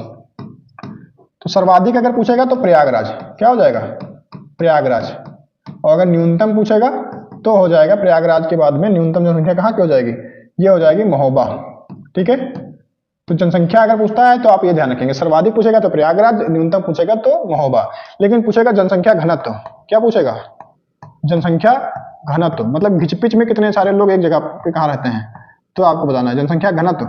सर्वाधिक पूछेगा, न्यूनतम पूछेगा, ऊपर वाला जो प्लस वाला हम बना रहे हैं ये सर्वाधिक का है, माइनस वाला न्यूनतम का है, ऐसे याद रखना, ठीक है, लिखना कम पड़ेगा। चलो सर्वाधिक अगर पूछेगा तो ये कहाँ हो जाएगा? ये तुम्हारा हो जाएगा गाजियाबाद, अभी पीछे बताया भी था, गाजियाबाद। सर्वाधिक जनसंख्या घनत्व कहाँ है? गाजियाबाद में। सबसे कम कहाँ है? तो ललितपुर में है, ललितपुर। सर्वाधिक जनसंख्या घनत्व कहाँ हो जाएगा? गाजियाबाद और ललितपुर हो जाएगा। दूसरी चीज आप ध्यान रखेंगे लिंगानुपात, एक आपको और ध्यान रखना है, लिंगानुपात, जहां से ज्यादा बनते हैं वहां के क्वेश्चन आपको हम यहीं पे करा दे रहे हैं। अगर पूछेगा सर्वाधिक वाला बताओ और न्यूनतम वाला बताओ, तो सर्वाधिक लिंगानुपात हो जाएगा, ये आपका हो जाएगा गाजीपुर, जौनपुर, जौनपुर, क्या हो जाएगा? जौनपुर। ऑफलाइन वाले क्लास वाले बच्चे बड़ा हंसी करते हैं इस बात पे, जौनपुर और गाजीपुर में हम बहुत ज्यादा कंफ्यूजन करते हैं। ब्लिंक कर रहा है ना यहाँ पे, एक बार उस पर टच कर दो स्क्रीन पे भी सही हो जाएगा, एक बार जा करके थोड़ा सा ब्लिंक करने लगा है, पहले से शुरुआत से कहीं से हुआ था? नहीं हुआ था ना? आ गया सही से, चल गया ना? रुका नहीं? हाँ, लाइट डिम हो रही है, लाइट गड़बड़, 1 मिनट रखना, आप लोग जाना नहीं कहीं, हम सही कर देंगे इसको, ठीक है, कोई दिक्कत नहीं होने वाली है। जब चेहरा जाता है तब दिक्कत होती है, अभी नहीं हो रही। चलो देखते हैं, अभी भी हो रहा है क्या? अभी देखो, फिर से वही हाल है, ये लफड़ा हो गया। देखो कहते हैं ना कि कभी कभी लाइफ में इतनी सारी चीजें आसान नहीं होती, बहुत कुछ झेलना पड़ता है लाइफ में, उसी में से एक चीज ये भी है, इसको भी झेलना पड़ रहा है। चलो अपने आप को बहुत काला करे ले रहे हैं, अपने आप को क्या करेंगे, तुम करिया कर लेंगे, वैसे भी है ही है, थोड़ा और हो जाएंगे, क्या जाएगा। अभी जब हम जाएंगे तो एक बार यहाँ पे जो क्वेश्चन लिखा है वहां पे आप क्लिक कर देना, ठीक है, आ जाएगा। आया? चलो फटाफट देख लो इसको, यही खत्म कर देते हैं। अगला क्वेश्चन क्या है? महात्मा गांधी द्वारा नमक सत्याग्रह 1930 में हुआ था, 12 अप्रैल 1930 से स्टार्ट हुआ था और 12 मार्च से स्टार्ट हुआ था। कब से? थोड़ा भी नहीं दिख रहा? हाँ, 12 मार्च से स्टार्ट हुआ था और 6 अप्रैल तक चला था। कब तक चला था? 12 मार्च से लेकर के 6 अप्रैल तक चला था, यही नमक सत्याग्रह। साबरमती से चला था, जल्दी जल्दी कर लेते हैं, साबरमती से चला था और कहां तक चला था? नवसारी तक चला था, नवासारी या नवसारी कर लो, है ना, नवसारी, नवसारी यहीं पे ये डांडी से ही कहते हैं, नवसारी डांडी में ही है, ठीक है, डांडी तक चला था। यहाँ पे किसका विरोध किया गया था? तो नमक कानून का विरोध किया गया था। किसका विरोध किया गया था? नमक कानून का विरोध किया गया था, ठीक है, इसको आप लोग ध्यान रखेंगे, 1930 में हुआ था, ठीक है, इसको ध्यान रखेंगे। अभी चाहते मेरा मन था कि और ये सारे ऑप्शन भी बताएं, पर देख रहे हो ना संघर्ष कितना है, संघर्ष बहुत है लाइफ में, ठीक है, एक चीज बना पाओ। बोर्ड का मैनेजमेंट हुआ बड़ी मुश्किल से, छोटे लोग, बड़ी मुश्किल से तो बोर्ड बना है, डिजिटल बोर्ड हाथ में आया कि इतनी सारी चीजें बता पाना बहुत मुश्किल चीज है ना, फिर उसका टाइप करना, ये सारी चीजें बताना बहुत लाइफ में लफड़ा है। बायोटेक पार्क अगर पूछेगा तो लखनऊ बता देना। दुधवा पार्क बिल्कुल नहीं दिख रहा, दिखने लगा वैसे पहले ब्लिंक कर रही है चेहरे पे ना, बाकी तो साफ होगा ना। अरे फिर कोई बात नहीं, हम दिखे ना दिखे, मेरा काम मेरे चेहरे को प्रमोट करना नहीं है, मेरा काम है कि तुम्हारे एग्जाम में तुम्हारे क्वेश्चन फंस जाएं, मेरी मेहनत तुम्हारे काम आ जाए, ठीक है, मेरा काम हो जाएगा। अब ये ध्यान रखना कि ऐसा नहीं है कि हम बहुत ज्यादा निस्वार्थ भाव से काम कर रहे हैं, ऐसा नहीं है। स्वार्थ हर किसी का छिपा होता है, माँ बाप भी आपके साथ लगे हैं तो कुछ ना कुछ उनका स्वार्थ भी होगा। ये बात आपको कड़वी लगेगी, पर यह सत्य है कि कोई भी निस्वार्थ भाव से किसी के साथ लगा होता ही नहीं है।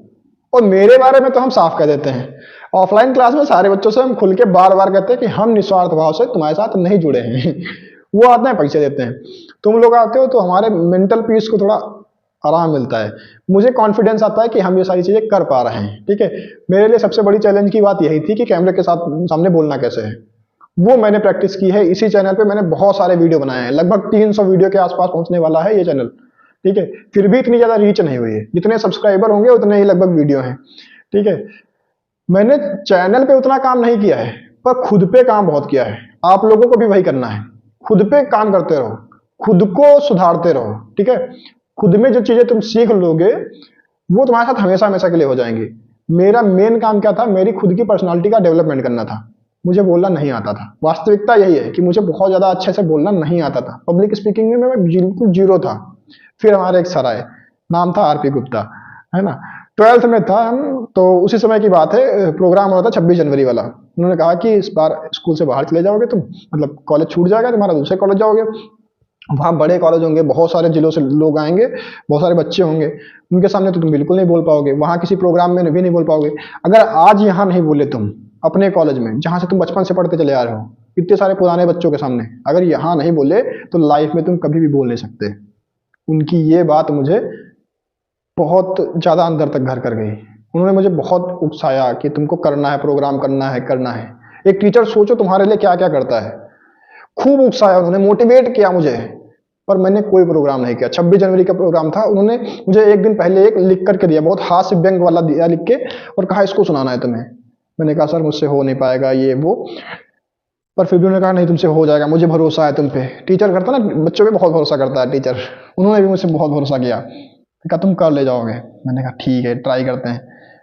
पर मुझे ये लगा कि जाएंगे घर, वहां से वापस ही नहीं आएंगे, 26 जनवरी को आएंगे ही नहीं। अगले दिन जाएंगे, कहेंगे सर बीमार हो गए थे और हम आ नहीं पाए।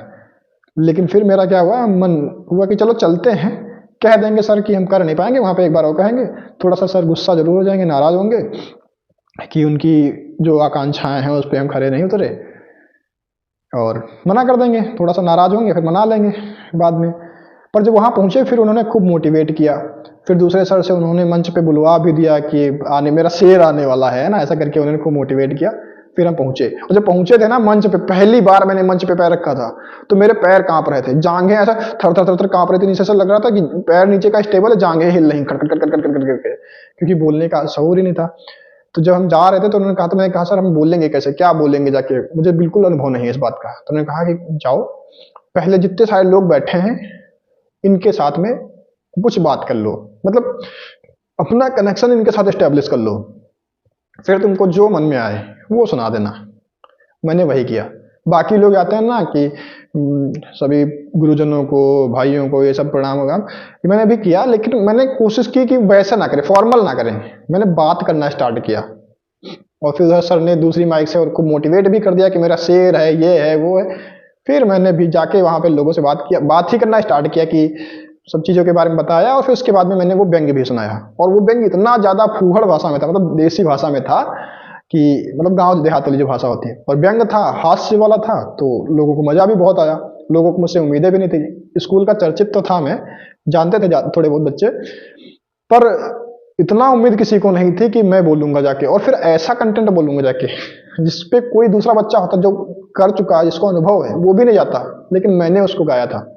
और फिर बहुत सारे बच्चों ने तालियां बजाई, तब से मेरा मोटिवेशन वहीं से बढ़ गया। फिर मैंने अपने जीवन में हर चैलेंज को ले लिया कि क्या ऐसी चीज है जो मैं नहीं कर सकता। फिर मुझे लगा कि बोलना ही तो नहीं आता मुझे, उसी के बाद से मैंने खुद पे चैलेंज ले लिया कि मुझे बोलना सीखना है। फिर मैंने लोगों के साथ बोलना, घुलना मिलना स्टार्ट किया।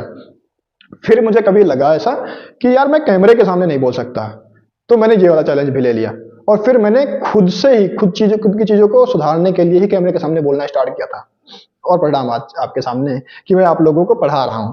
ठीक है, तो ये वही है, मैंने स्टार्ट खुद से, खुद के लिए किया था, खुद में सुधार के लिए किया था। अब इससे आप लोगों का भला भी हो रहा है तो भी अच्छी बात है। तुलसीदास जी कहते हैं ना कि स्वांता सुखाय तुलसी रघुनाथ गाथा। तो तुलसीदास जी अपने अपने सुखी के लिए अपने रघुनाथ गाथा को लिख रहे हैं। कहते हैं जिसको मजा आए वो भी पढ़ ले, है ना। तो वो रामायण सब लोग पढ़ते हैं, सबको मजा आता है। वैसे हम भी हैं, अपना सुना रहे हैं अपनी, हम तो अपना काम कर रहे हैं, तो इसमें मेरा स्वार्थ है।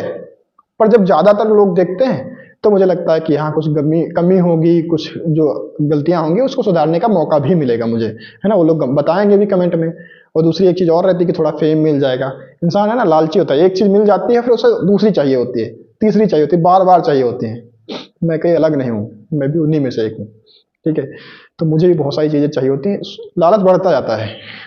इतनी सारी मेहनत लगाई है मैंने, तो सोचता हूँ यार कि थोड़ा ज़्यादा लोग देख लें, मेहनत थोड़ी सफल हो जाए, ठीक है। और तुम लोगों पे बहुत भरोसा हो गया मुझे। अब पिछले वीडियो को तुम लोगों ने खूब अच्छा सा शेयर किया और मिनिमम से ज़्यादा चला गया, है ना। कमेंट भी बहुत सारे हुए हैं। इस वीडियो पे भी मुझे भरोसा है कि तुम लोग अच्छे खासे कमेंट करोगे, ठीक है।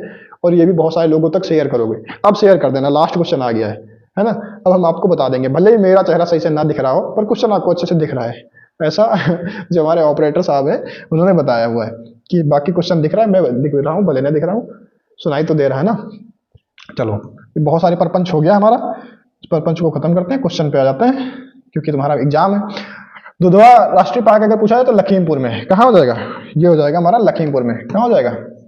लखीमपुर में। अगर पूछा जाएगा दुधवा राष्ट्रीय पार्क जो है इसका बफर जोन बताओ, इसका अगर बफर पूछेगा तो अमनगढ़ हो जाएगा। क्या हो जाएगा? अगर पूछेगा इसका बफर जोन बताओ तो अमनगढ़ हो जाएगा। सारनाथ में दो चीजें आपको ध्यान रखनी है, एक तो धर्मराज का अभिलेख है, धर्मराज का अभिलेख, इसे धामेक भी कहते हैं। क्या कहते हैं? धामेक अभिलेख भी है, ठीक है। और क्या है? और क्या है मैंने बताया था कल, धर्मराज का अभिलेख, धामेक अभिलेख है, चौखंडी अभिलेख भी है। यहाँ पे क्या है? चौखंडी अभिलेख भी है, ठीक है। चौखंडी अभिलेख भी है। इलाहाबाद को पहले इलाहाबाद नाम था, इलाहाबाद नाम किसने दिया? तो इसका नाम दिया सॉरी, पूछा जाएगा इसका नाम इलाहाबाद किसने किया? तो अकबर ने किया, ठीक है। इसका नाम अल्लाहाबाद किसने किया? तो ये हो जाएगा तुम्हारा औरंगजेब। अल्लाहाबाद किसने किया था? औरंगजेब ने, है ना। औरंगजेब ने किया था। किसने किया था? औरंगजेब ने, ठीक है। तो इसका नाम औरंगजेब ने इलाहाबाद कर दिया था। अकबर ने इसका नाम इलाहाबाद रखा था, ठीक है। पहले इसका नाम प्रयागराज हुआ करता था, तो अकबर ने इलाहाबाद, औरंगजेब ने इलाहाबाद कर दिया था। अल्लाह के नाम पे अल्लाहाबाद कर दिया, ठीक है। चलो, अब आ जाते हैं क्वेश्चन ऑफ द डे, ठीक है। आपका क्वेश्चन है जीएसटी परिषद का अध्यक्ष कौन होता है? मैंने जीएसटी आप लोगों को बहुत अच्छे से बताया है, ठीक है। पिछला और इस वीडियो को मिला लोगे तो जीएसटी के लगभग आपके क्वेश्चन हो जाएंगे। आपको जीएसटी से दो क्वेश्चन करने हैं, एक तो जीएसटी परिषद का अध्यक्ष बताना है और दूसरा क्वेश्चन आपको बताना है कि जीएसटी किस प्रकार का कर है, ठीक है। प्रत्यक्ष है, अप्रत्यक्ष है या कैसा कर है, आप लोगों को बताना है, ठीक है। दो क्वेश्चन आपके जीएसटी से हैं।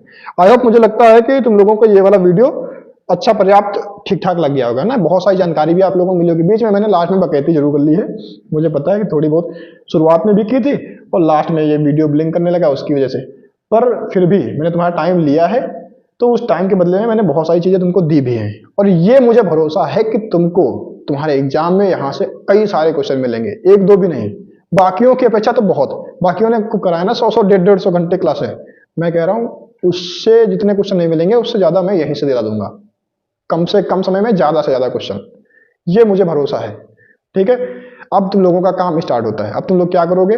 पसंद आएगा तो लाइक करना, नहीं पसंद आता है तो लाइक करने को हम बिल्कुल नहीं करें, लेकिन हाँ कमेंट करने को जरूर कहेंगे क्योंकि मेहनत तो लगी है, ठीक है।